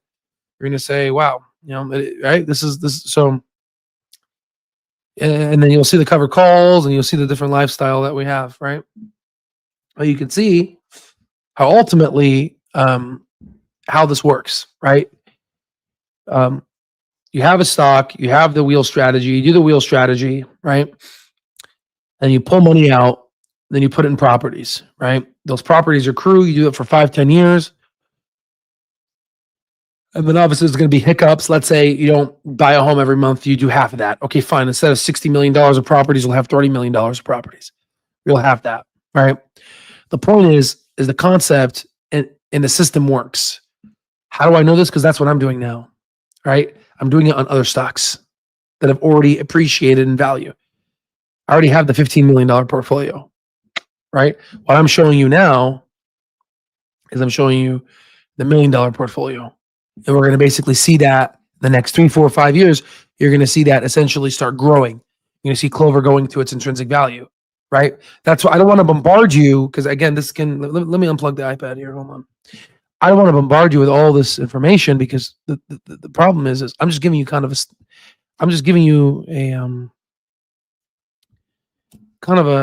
prospectus, kind of a long journey that I'm gonna do, and I'm just sharing it because most people don't share this information, right? And it's not like it's not like me sharing it is gonna. It's not like me sharing it is gonna make me less money. You know what I'm saying? It's like, the information I'm sharing, the information I'm sharing now, guys. The information I'm sharing, maybe only about, I would say, maybe only about 10% of people watching are going to actually make use of it. Because the thing is, everyone's programmed to stay poor, right? I mean, I'm just be honest, right? This is from my experience. I'm hopeful that maybe that I have over 800 videos, and you can see the stock price literally going from, let's say, like 6 down to 60 cents, average down, bought a lot at 60 cents because we calculated the intrinsic value. Now jumping back up because we went ahead and did the intrinsic value, right? We saw in that income it's getting better, free cash flow, right?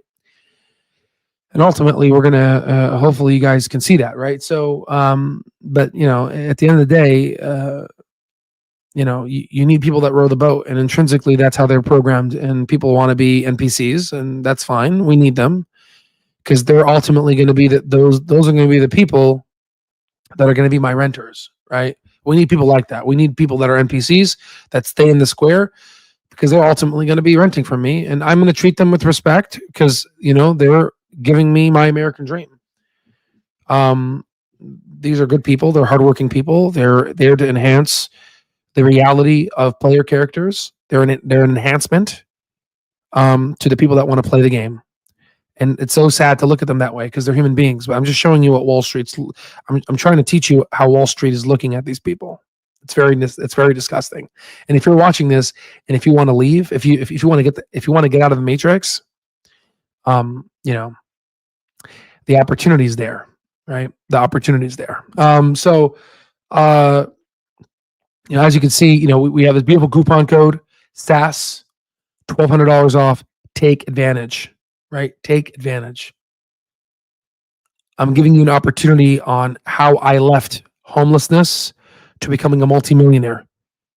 I'm not just teaching you, I'm giving you the data, and I'm also giving you the community. Right now, on average, our net worth from a 30% response rate of a survey is around $45 million. Once Clover and other stocks hit their intrinsic value, they're going to be it's going to be in the billions, right? If you don't believe that or whatever, I understand. No hard feelings. Just out of just to show you. Mhm. Let me just go ahead and pop this up here. Let me. I have a screenshot. I can just show you.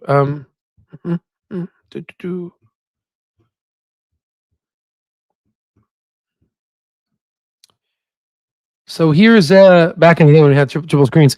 Here's a video I made about Palantir. It was in January 15, 2023. And then here's a screenshot on January 13, like January 15-ish. I made the video. You can see, I mean, honestly, you could just look at the video here. Let's screenshot. We could look at where'd it go? You can look up the video here. I don't know if it's going to pop up. Oh, there it is. Yeah, you can look at the video here, and you can see me shoot the intrinsic value, and then you could see that this was January 15. Definitely, only 1,300 views. I mean, you could see, right? So January 15, we made the video, right? 2023. This was in 2023. This was 2 years ago. Let's look up Palantir stock now, and let's look up January 2023. The 15 was on the weekend, so we'll just go here. Look at how much it went, and obviously I called it out even more, but you could see we're up $122. We're up 1,760%. Okay. There's other stocks we called out. There's other stocks that we put in the terminal. RGTI that went up a lot. We called it out in the pennies, and then it shot all the way up 2,000%. Right. And I even said, I was like, this one's going to be a banger, but you got to watch it. Right. But this one here, you can see this beautiful increase here. Beautiful increase, 1,700% increase. And, you could see the video I made in January 15. In fact, you can watch the video right now if you want. It's right here, right?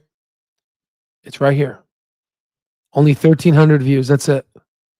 Only 1,300. You see, like, again, I don't like to make this YouTube channel fancy. I don't have the time to cut and edit, and I don't have time for that, right? I'm out here making money, right?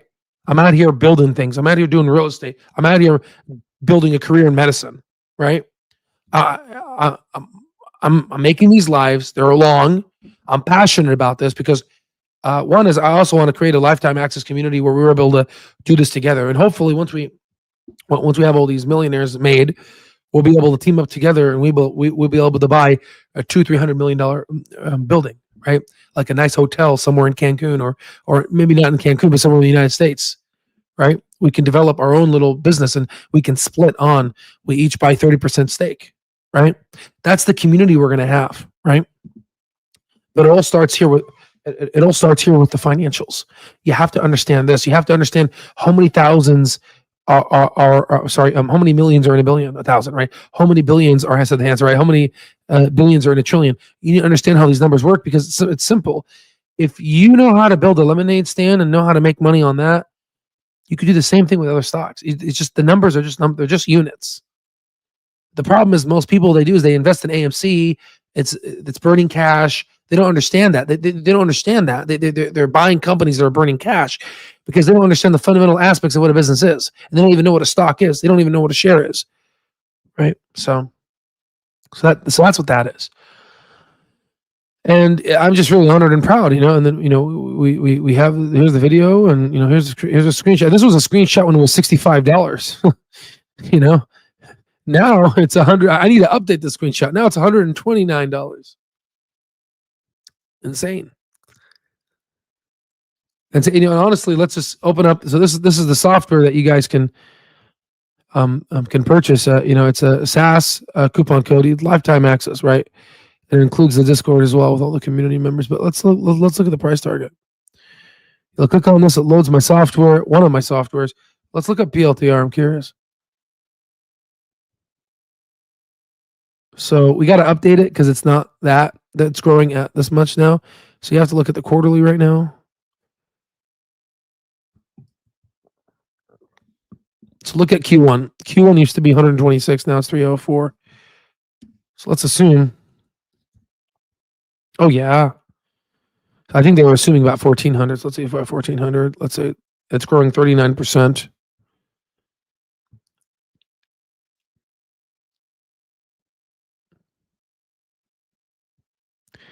So it's growing a year in advance because it's growing 39 now on average, right? Isn't it growing 39? Was I wrong? Yeah, you see, it was growing 39. I'm watching it, right? And then imagine if it started. This is like, right? So the intrinsic value is around 105, which is why it's trading at a premium, right? But again, how do we know this? How the hell do we figure this out? Obviously, every year, we made the video in 2023. Every quarter, every 3 months, you keep inserting that data into the intrinsic value. Where does that data come from? Well, let me show you. It comes from here. And other things too. It comes from here, ladies and gentlemen. It comes from here. It comes from here. Right? You do the enhanced AI analysis. Look at that increase. Why are they spending a lot? They're investing. What are they investing in? Look at the operating income. It's becoming very profitable. Look at the free cash flow, up 279%. Oh, what happened in 2023 that the cash flow is up that much? Okay, 2023, holy God, zoots. They went from 2022, 183 million to 697 million free cash flow. Why are they growing up in this free cash flow? Look at that free cash flow increase. And they used to be negative. And it shows you exactly when it turned positive. The point is, a lot of retail investors, they want to make money on Wall Street, but the thing is, they don't know how. They don't have the data. You need this information. Now you could go to Yahoo Finance. They only give you less than 5 years, and you need all of that, and they make it difficult. And even if you pay $30, $40 a month, it's a bunch of data that some of it's wrong, right? And it's all that data, and you don't know how to use it. And they don't even teach you how to calculate price targets. And you don't have a community of like-minded people. You see how we've broken down the silos? Where do you think you're probably looking at me and you're like, how did this guy learn all this? Listen, guys. I went. So let me see. Let me see. So.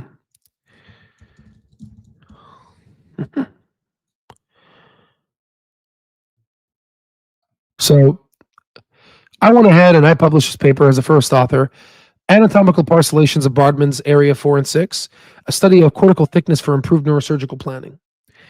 I published this, and I was at the Mayo Clinic, Rochester, from the neurosurgery department, #1 hospital in the world, right? I was working at the #1 hospital in the world. Now, let me explain to you, what did I learn? Well, if you go to the Mayo Clinic and you look at it, there's these 3 shields. There are these 3 shields. What do these 3 shields mean? What do these 3 shields mean?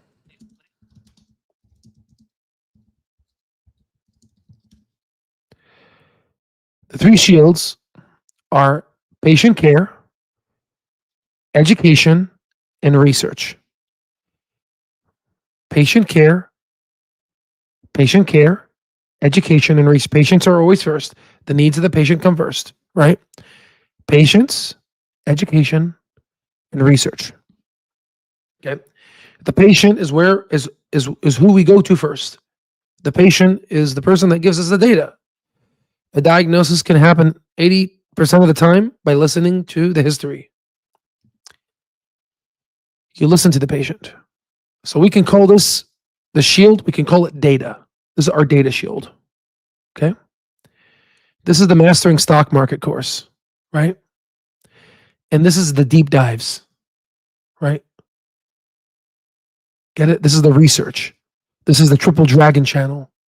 This is the research. This is the community channel that we have right here.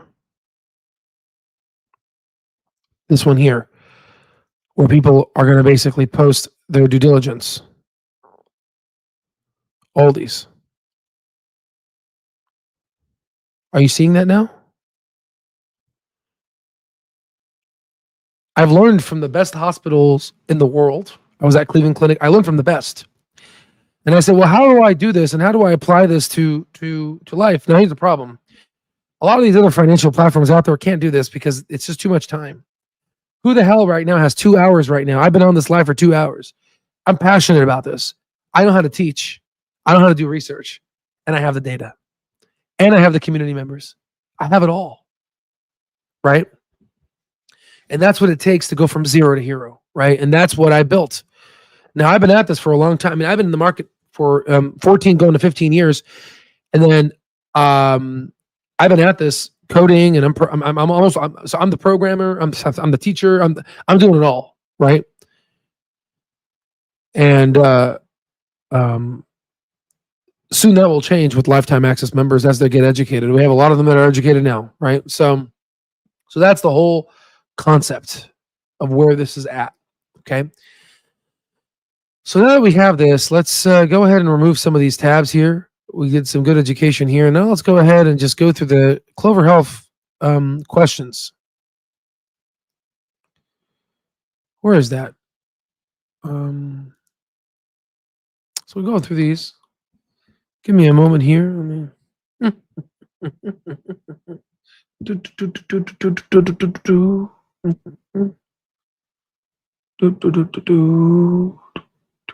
Okay. Oops, sorry.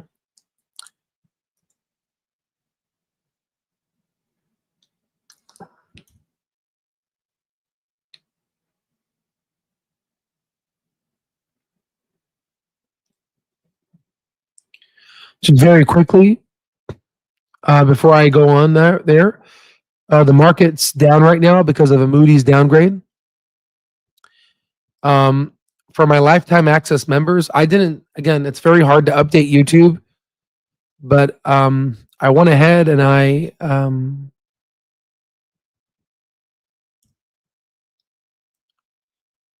let's go ahead and I went ahead and updated the research here. Let me just show you a screenshot. I went ahead and I've been basically calling this out for a long time, but I went ahead and did this here. But on May 16 and even in early May, I said U.S. equities. This is from the Research Edge, where we lifetime access members get, right? So I said U.S. equities led by the S&P 500 have staged an exceptional swift rebound, nearly reclaiming all-time highs after a 20% drop around that, right? Though sentiment and technical signals suggest a short-term pullback may be imminent. So I said that from a technical perspective, the stock market's looking for a possibility to go down. And I've been calling for this to go down for a while, but it's just been going up. So I think we're going to be going down soon. So we could just move this red line somewhere. I think potentially we may retest this or this. Maybe we might retest 5,600, right, or whatever. But once we get our leg down, because the technicals are pretty overbought, and right, we need another. Again, it's healthy to go down. In order to go up, you must come down. Okay, you need that potential energy. Okay, like a trampoline, right? So, I think by end of June, July, August, we're gonna get to all new time highs. Again, this is, and there's other things too. This is the stuff that we provide in lifetime access. So a drop may be coming. So when you see it, you're like, oh, okay, 2-3 weeks from now, like, oh, this drop is coming. Okay, let me go ahead and work extra shifts. Let me double shift. Let me move this money around so I have money to buy the dip, right? So stuff like that. Now, of course, Clover potentially may be going up because UnitedHealthcare is going up on a more reflexive rebound, but we'll see. We'll see, right? But yeah, so there's that. Let me go ahead now. Let me go ahead now. Let me just first. I need to figure out kind of where this is. Here it is. Let's go ahead and look at these things here. So let's go ahead and go look at these questions. Yeah, get some sleep. I definitely need to get some sleep. Let's go ahead and do these questions here real quick. Let's see this one here. So, how do you measure Clover Health's core business profitability? I'm going to read this and I'm going to give my thoughts. Let me turn this off here.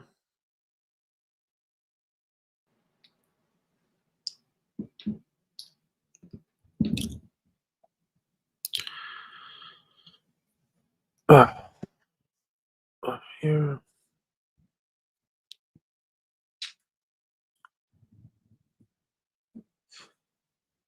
Okay. Hello. All right, good. Let's see this one. Many companies in the industry use adjusted EBITDA, a non-GAAP metric, as profitability, mostly because it represents the underlying core operational performance of a business, and it also closely tracks our operating cash flow period using adjusted EBITDA. We were profitable in 2012. Oh, let me read that again.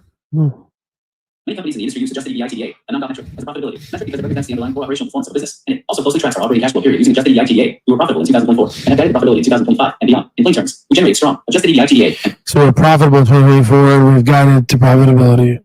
And have guided profitability in 2025 and beyond. In plain terms, we generate strong adjusted EBITDA and positive operating cash flow for the full year 2024, and we believe we'll do. So again in 2025, we're running real, high potential business and are off to a strong start this year with meaningfully improved profitability metrics. So again in 2025, we're running a real, high potential business and are off to a strong start this year with meaningfully improved profitability metrics and increased guidance for the full year 2025. We're also expecting strong cash flow in 2025. Exactly. So that's pretty much signaling to you that they're going to be very strong. What the hell does strong mean? And the fact that he said strong, I could tell Peter wrote this. You also see us report adjusted net income, a non-GAAP metric, in our quarterly earnings. For Clover, adjusted net income is very close to our adjusted EBITDA because we do not have debt, taxes, or significant depreciating assets. Exactly. That said, you may see us reporting quarterly results that are unprofitable on GAAP net income basis. For example, for the first quarter of 2025, we delivered $1 million net loss while delivering a $26 million adjusted EBITDA profit. This is because of stock-based compensation, guys. Right? We've already talked about this. Delivering a $26 million adjusted EBITDA profit. That's largely due to two factors. First, GAAP net income includes non-cash items like stock-based compensation, which are meaningful but not reflective of our core operating performance. Second, their seasonality. Some quarters are more profitable than others based on the rhythm of our business. For where we are in our growth trajectory, we believe full year adjusted EBITDA and operating cash flow are useful indicators of our financial health. And on that basis, we're profitable. Yeah, exactly. And then the thing is a seasonality, and then some quarters are more profitable than others. Q2 is going to be profitable. Why? Because last quarter, Q2 in 2024, they made about $7.4 million. So my job now is to figure out what's the growth rate and how are they going to go up to that 37 million we were calculating, or it's going to be 14 or 15 million. We'll see. I'm just kind of reading these. Let's see. Two, with the recent rise in star ratings and Medicare Advantage line rate notice, what are your plans for growth beyond the 30% membership growth in 2025? How do these dynamics impact Clover Health's strategic goals? So yeah, star ratings, all these other things. How can it impact growth? Let's see. Our improved star ratings has a direct and material impact on our business, moving from 3.5 to 4 stars for payment year 2026 down to the That's a general 5% increase, but we also got that payment rate increase. quality bonus payment. That means Clover Health receives more revenue per member, which will be able to reinvest directly into our members' benefits. The result, we're able to lower out-of-pocket costs, create stronger plan value, and offer more reasons for seniors to choose Clover Health. Well, exactly. It's going to essentially lower out-of-pocket costs, create strong value plans. They'll probably be able to give patients, because Master the Chin talked about this. He talked about how Clover could potentially be able. They gave his moms some food, money, and over-the-counter money for stuff. That's very generous of Clover. I really like that. I would put I would, if I was of age, I would pick Clover. This creates a powerful growth engine, higher stars, higher benchmarks, better benefits, stronger organic growth. It also reinforces our strategy. We want to be continually investing in. Keep care, and that care is why we want people to join Clover. We believe that at the end of it, better member benefits and plan value will be the most impactful to our growth. And no idea how deep money they are and our stars momentum. Yeah, so that's good. It's a flywheel model. That's what he's saying. 3. When the time comes to expand your MA book into new markets, will you prioritize states in which you have existing counterpart health deals? That's a really good question. If you're going to expand your MA markets, are you going to expand in areas in which you're already going to have counterpart health? And it's a great question. I really like that. It's a great question, and it highlights why we're structured the way we are. Clover Health has 3 key divisions: Clover Insurance, our MA plan; Clover Care Services, our in-home care and services organization; and Counterpart Health, our technology platform, which makes Clover Assistant available to third-party payers and providers under the brand name Counterpart Assistant. That's good. Look at the structure. Let's see. Clover Insurance and Counterpart Health have different strategies. While they share a common philosophy, enabling earlier proactive care through technology, they operate independently. Our MA plan expansion strategy is driven by where Clover Insurance sees the best opportunities to serve seniors directly. Counterpart Health, on the other hand, already operates nationally, delivering software to providers and payers regardless of where our Clover Insurance footprint is. So what they're saying is it operates independently, and maybe Kevin wrote this as well.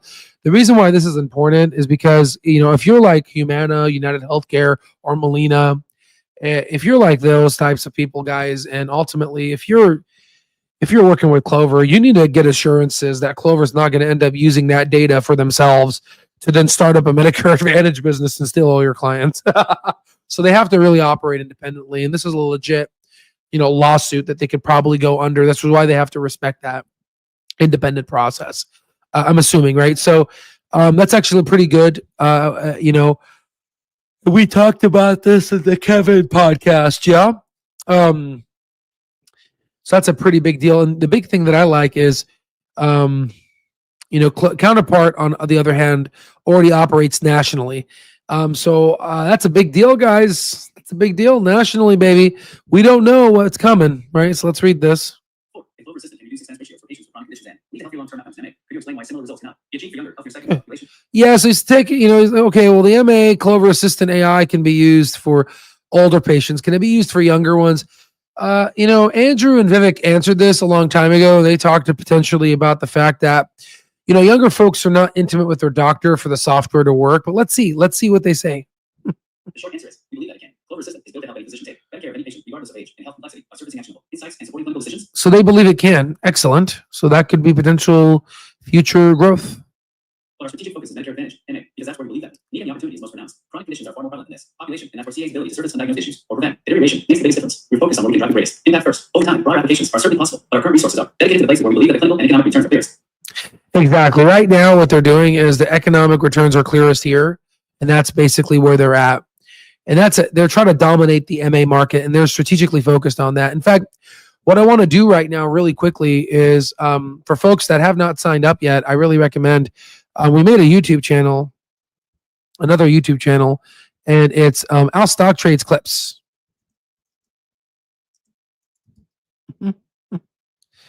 And you can see here we got 14 subscribers. Please subscribe. We posted a video regarding Bank of America.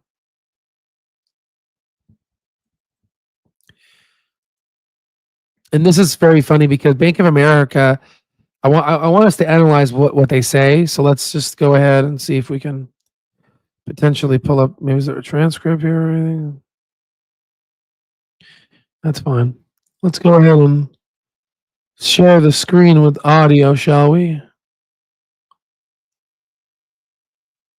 And I want you to listen to this, please. Clover's kind of zigging when everyone else is zagging, right? So for Clover's kind of zigging when everyone else is zagging, right? So for the last few years, you shut down growth. Profitability went through the roof, right? The industry leading MLRs. Yeah. So now when everyone's kind of shutting down growth, now you're flipping it right around. So maybe talk about sort of strategically, like how you think you're positioned versus your competitors, and how you think you can win in this environment. Yeah. So you see that he's laughing, very relaxed. Like, now you guys stopped the growth. You're right at 9%, and then all of a sudden now you're like really profitable, mega profitability. And then how do you think you can win? How do you think you can win in this market? And what I'm basically trying to tell you is Clover's positioning itself to win in the Medicare Advantage market. And no one knows about this. And by the time people know about this, we are all going to be multimillionaires. I'm already a millionaire, but I'm going to be a mega deca, triple hecka millionaire. Then I'm going to take those millions.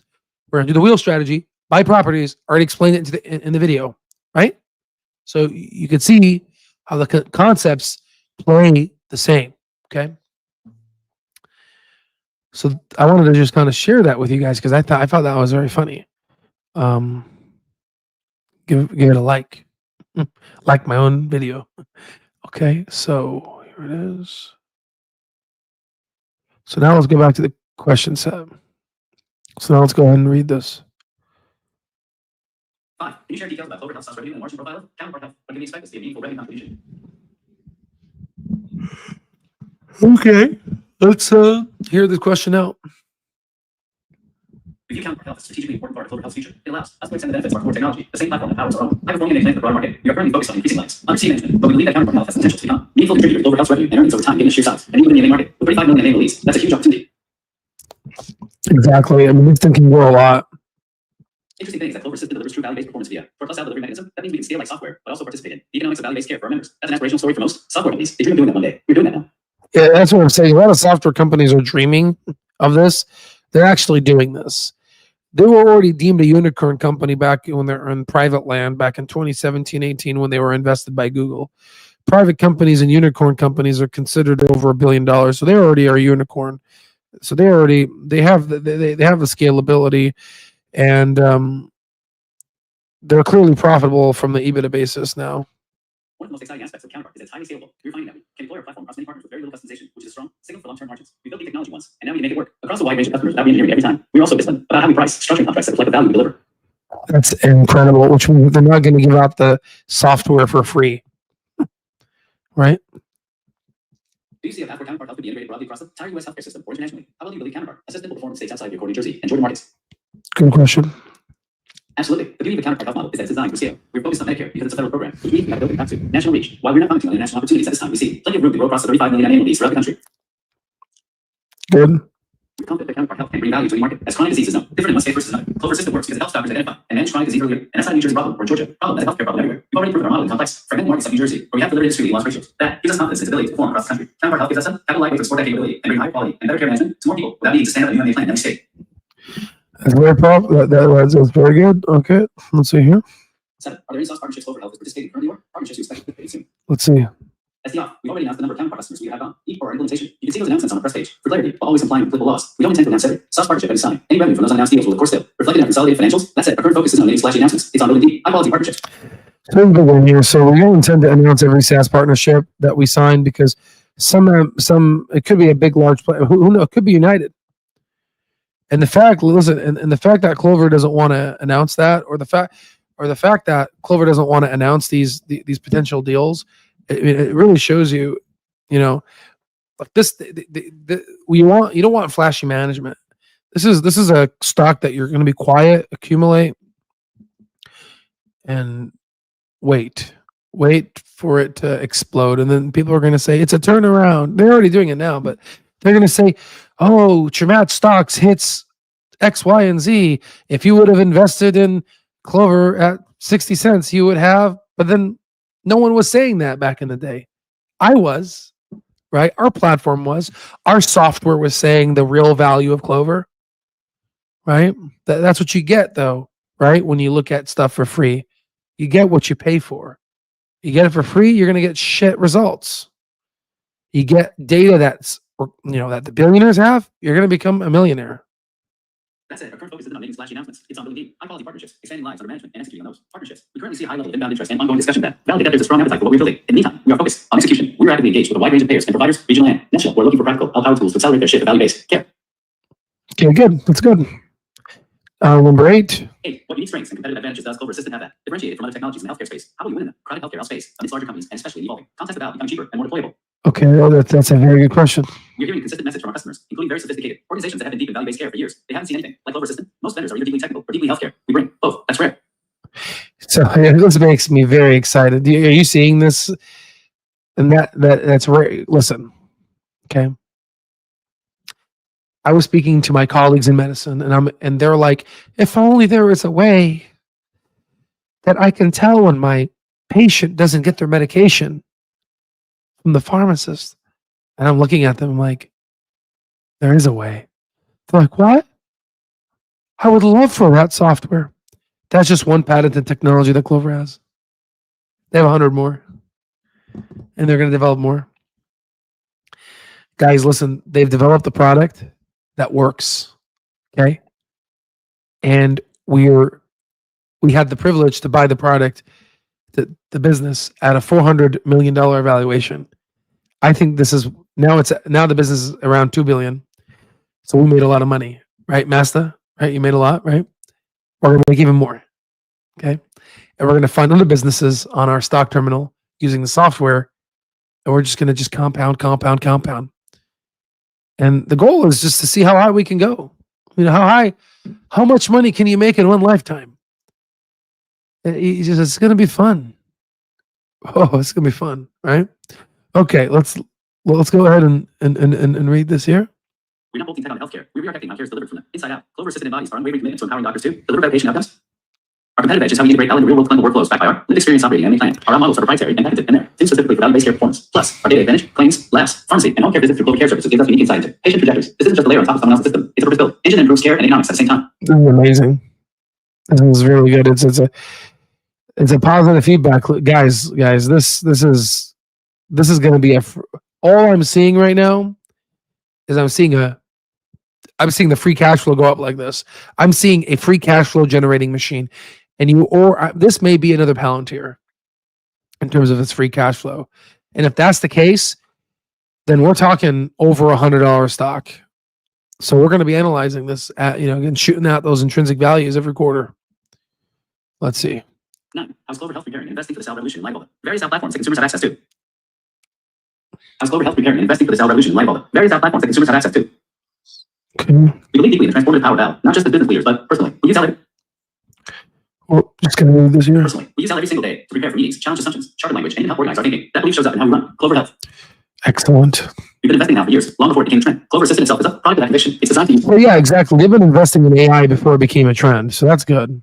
product of that conviction. It's designed to use Al to help doctors identify problems earlier and make more informed decisions. Beyond that, we are aggressively using Al to support our team, internally to increase operating leverage, enhance employee productivity, automate routine tasks, and improve decision support across the organization. And the fact that they're an AI company using AI, the productivity is increasing. And that means they're able to do more with little. And instead of one employee doing one man's work, one employee can do 5 to 10 man's work in a way, right? So you see that? Or woman, right? As Al evolves, we will continue to be early and thoughtful adopters, both clinically and operationally. We believe it will be one of the defining tools of this next era of healthcare. And we intend for Clover Health to lead in how we apply with rigor, responsibility, and ambition. We believe it will be one of the defining tools of this next era of healthcare. You see, ladies and gentlemen, every 20, 30 years, you get this innovation sprout. And you get companies that are small, like what we just showed you with Amazon and Apple and those other videos, right? Let me just kind of give you an example to basically see kind of what I'm talking about. So, you look at Clover and you type in Clover, ladies and gentlemen, and you go down and you see right here that it just turned positive from 2024, right? But then, this is just recent. But now you want to go ahead and go to Amazon and you want to go look at the extended history, and you can look at the extended history. You can see 1997 it turned positive, 1998, and it kind of bounced around that. But you could see that those opportunities of free cash flow in the past, they're done. Those opportunities are long gone, ladies and gentlemen. Right? Tesla obviously was 2018, right? But that we're not in 2018 anymore. This opportunity is here, right? And this is going to be defining the next era. And just like I told you, the real strategy and how this is it, there's going to come a time where lifetime access will be 25, 30K. And after that, lifetime access will be closed. There'll be no more lifetime access. There'll be a $25,000 initiation fee and monthly dues, because at the end of the day, we've sealed it off. We have our billionaire team, and it becomes a privilege to join our group. So for the people that are watching, that are sitting on their hands, you've already seen Master DeChin's 3-hour talk, right? What we created here is real, right? This AI summary that we have, we are creating. What I'm doing right now is I'm creating a new era of finance, but I'm just internalizing it to the people that are going to be joining us from the early perspective.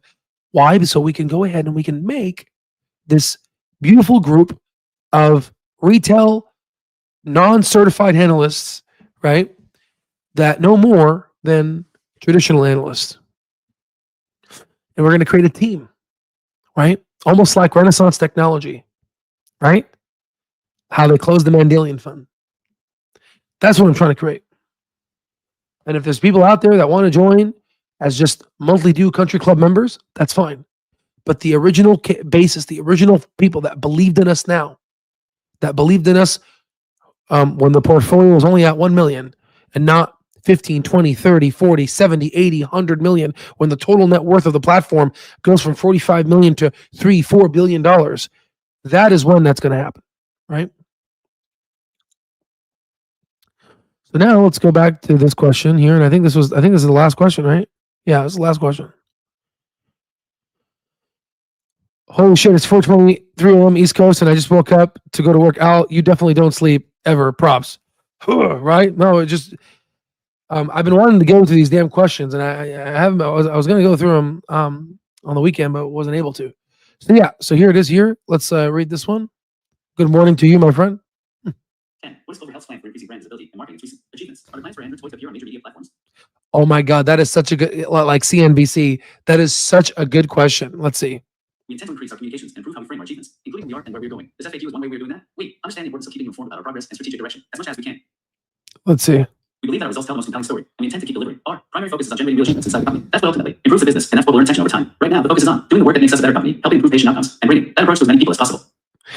That is true. Because ultimately, once they become profitable, once people will start to bring them to CNBC. They're trying to build long-term value here. They're founders, let the founders cook, right? And I see them doing well, right? I asked that question and about the MA expanding to CA. Shannon, you're incredible. You see, our members are so smart that all their questions were on this platform. Isn't that amazing? So that's what I'm saying. We're building a community of just smart folks. What I would like to do is I would like to close off with this. This was a very fun. There are so many videos of Master the Chin. I'm going to end up posting. I think it was very funny, but let's see if we can find. This is him. I love how he's just laying down. He's just laying down, chilling here, guys. Look, he's just chilling. Let me go ahead and let me stop the share of the screen and let me just share the audio here, okay? And I'm going to mute myself here. Let's listen to what he says. My mother first, of course, because she wanted to sign up for Medicare, and we got lucky with Clover. We didn't know what Clover was at the time. Then I looked it up because it was so good, and then I found you on YouTube, and that's where it all began, man. From 70 grand to 929 grand. You know, it's just my account just exploded, and I want other people to know that it is possible to get out of the rat race. You know, you can tell your boss, go shove it, and just make 10 grand a week selling cover calls. Life is good right now. I strut around at my work now. Like I tell my boss, "Well, what do you want? You want me to come in on Saturday?" No. It's like, watch your mouth. Before I didn't have money, I was like, "Yes, sir." That's how it works. I was afraid of getting fired. Now I don't. My mother first, of course, because she wanted to sign up for Medicare, and you see, this is the power of the Al stock, and then of course that the beautiful gold Rolex, right? This is the power of the Al stock trades terminal. This is the power of our lifetime access. The people that join, we invest over 100% in you. I mean, look at me. I'm up right now. I'm fully invested, right? Because I'm trying to create life-changing money, and I want to be able to have other folks to have life-changing money, and I want to just merge all that together and see what the hell we do, right? So I know you're out there and you're tired working your 9 to 5. And I get it. There's a lot of scammers out there. There's a lot of crap people out there. And I've done the best I can to show you the calculations, to show you the math, to work hard. You can Google who I am. You can see all the things that I've done for the city. I've fed hundreds of thousands of people that are in poverty in Arizona. I got 40 under 40 most influential. Everything I've done in my life has always been in service to humanity. And I got to a point where during the pandemic where I was helping out so many people that, especially folks that even had Teslas, because they lost their jobs, right? Then I see Wall Street making all this money. To one of the people I look up to, Bill Ackman going on CNBC talking to he was short the market, and I was just like, he isn't short anymore, right? But everyone's making money. So I said, you know what, man, You can't beat them. You have to join them, right? And I said, you know what? I've been doing this for a while. I'm making a lot of money. I need to teach people this, but I didn't know how. COVID happened. I saw all these wannabe YouTubers on YouTube talking about bullshit. They don't know nothing. You could tell if you've been doing this for a while. To all my doctors, listening, you could tell someone's full of crap. When you talk to them, that in terms of like, you can assess if they know their medical knowledge, right? You can get a general appreciation. So I was looking at these people and I was just like, these people don't know what they're talking about. I'm not going to name names, but you got people out there that have videos of themselves saying, well, I will never, they create these courses, right? And they don't, they're selling you repackaged content. They're selling you repackaged content from garbage. Garbage in equals garbage out. What I'm teaching you is what hedge funds are using. Okay. What I'm teaching you is exactly how hedge funds and Warren Buffett, Benjamin Graham, how they analyze companies. And ultimately, I'll let the results, and the results are already speaking for themselves, but I'll let the results speak for themselves. You already have one of our members here, and there's many more. There are many more. There are many more where that came from. And we'll let the results speak for themselves. And at the end of the day, it's up to you. If you're out there, and if you have a cephalized frontal lobe, and if you want to join a community that are about to be mega millionaires and want to strive for that, this is the platform. This is the ship that I'm building. It's almost like Noah's Ark. I'm building this ark. In the next 10 to 15 years, a lot of jobs are going to get displaced. Many people are going to lose their jobs. There's going to be a big shift and a big parallel between the rich and the poor. This thing is coming after doctors, this AI. And the people that are going to make money are the people that are going to be investing in these technologies. The people who are going to make money are the people that are going to be they're going to know how to essentially be able to make this type of folks, right? Yes, this live is right now. It's 4:32 in the morning. Oh yeah. Right? I was going to make it earlier, right? But the problem is I let me see if I can show you. This is my portable studio. So let me share the screen here. I built this. You know how I had the little small screens? I had to get bigger screens.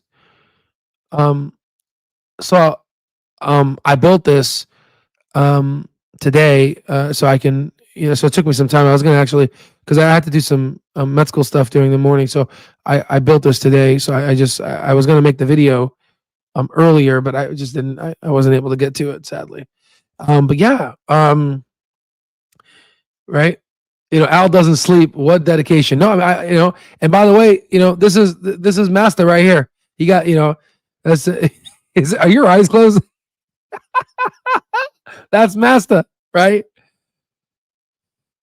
And that's the beautiful part, right? That this is the community. This is the community of like-minded investors that we have, and this is this what we have, right? Master, he started at 1:45 in the morning. Yeah, it's been a while. It's about 3 hours. Yeah, I was falling asleep. Oh, I know, yeah, man. Yeah. But the thing is, you dropped so many good gems, and you shared that book about the power, the book regarding the power book. That was a very good book. It's all about sharing knowledge, guys, and this is what it's all about, right? This is a very good video, Master. We talked about a lot. We talked about the whole wheel strategy and how ultimately the plan in a very specific manner. Again, this is what I love to do. I love to teach because I get to a point where, this is the life I want you to live. Okay. This is the life I want you to live. This is, this is Miami. This is beautiful Miami. let me show you another one here so I can find it somewhere in here. I don't know. Let's see if I can send it. Honestly, don't know how I could. Let's see if I can send it. It's preparing. So I'm going to send that over, and then we can just kind of look at it here. You know, I got my Wi-Fi box. I got my computer screens. I got the beach. That's all I need. Let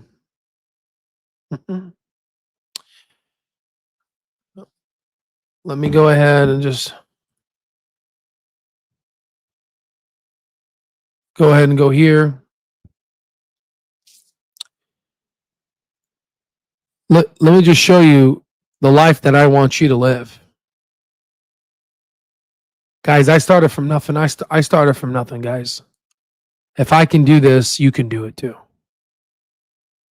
This is not rocket science. It's just algebra. I do the rocket science for you. The terminal does it for you, guys. I mean, come on. Right here, let's see. Look at this. Look at this beauty.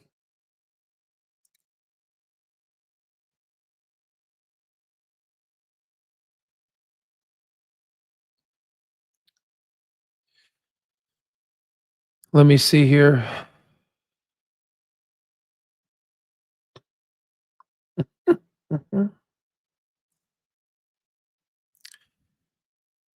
Oh. This is Cancun. This is the presidential suite. Beautiful Cancun. Look at the water. Again, same setup. Same setup as Miami. Same setup as Miami. Look at that water. Look at all those people walking. I'm here with my coffee. I got my coffee, got my fruit. You know, I got all this stuff here. Got more coffee. And check this out. So here's this. All right. So this is the presidential suite.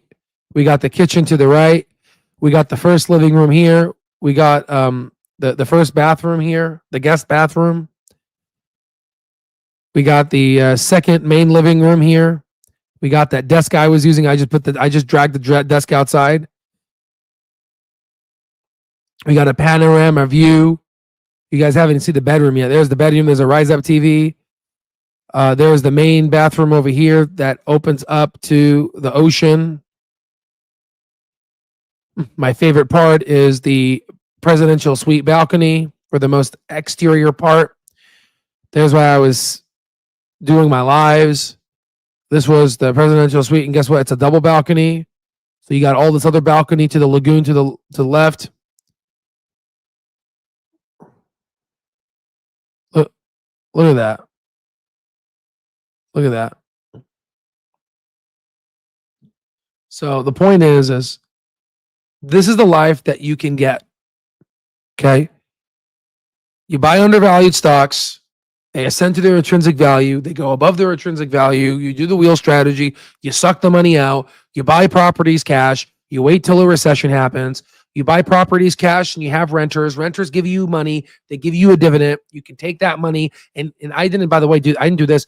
I took that money and you reinvest it back into stocks, or you buy more properties from that, right? So I think we were at $300,000 per month. You can buy another property. You can see how you compound your wealth. And you can live off of some of this, and you can enjoy a life like this. You can buy a condo, for God's sakes, right?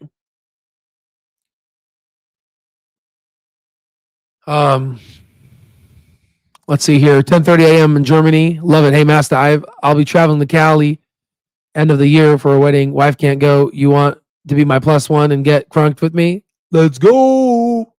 Let's go. Shit, you couldn't pay me to visit California. It's gonna be in Palm Springs. He's like, Cali about to get hit with a monster earthquake at any day now. Dude, I hope not, dude. Dude, my father-in-law's there. Oh, man. That's not good. But yeah, no. So I hope that you guys enjoyed this live. Lots of good information. We kind of break things down to first principles and yeah, I can't wait to get back to the ocean, guys. And honestly, I'm because I'm very happy here. I'm probably gonna end up buying. We already have a beach house in California, but I'm gonna probably end up getting a nice condo. The beach house is not on the water. You have to. It's like a 3-minute walk to the water, but it doesn't have. It has a beach view on the top roof, but it's not a beachfront.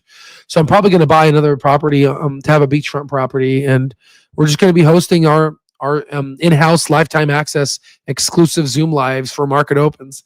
We're gonna have our, hopefully AT&T 1 gigabit speed internet, fiber internet, or maybe potentially the Starlink, and we're gonna open up market Monday through Friday, baby. We're just gonna enjoy life. We're gonna enjoy life. We're gonna have our summits. We're gonna have our poker, little in-house poker. We're gonna play our golf, and we're gonna enjoy. We're gonna enjoy this beautiful thing of life, and you guys are gonna get to play a part of what Wall Street gets to have. And we're gonna find stocks before Wall Street finds them, and then they're gonna have to take it out of our cold hands, right? So there it is.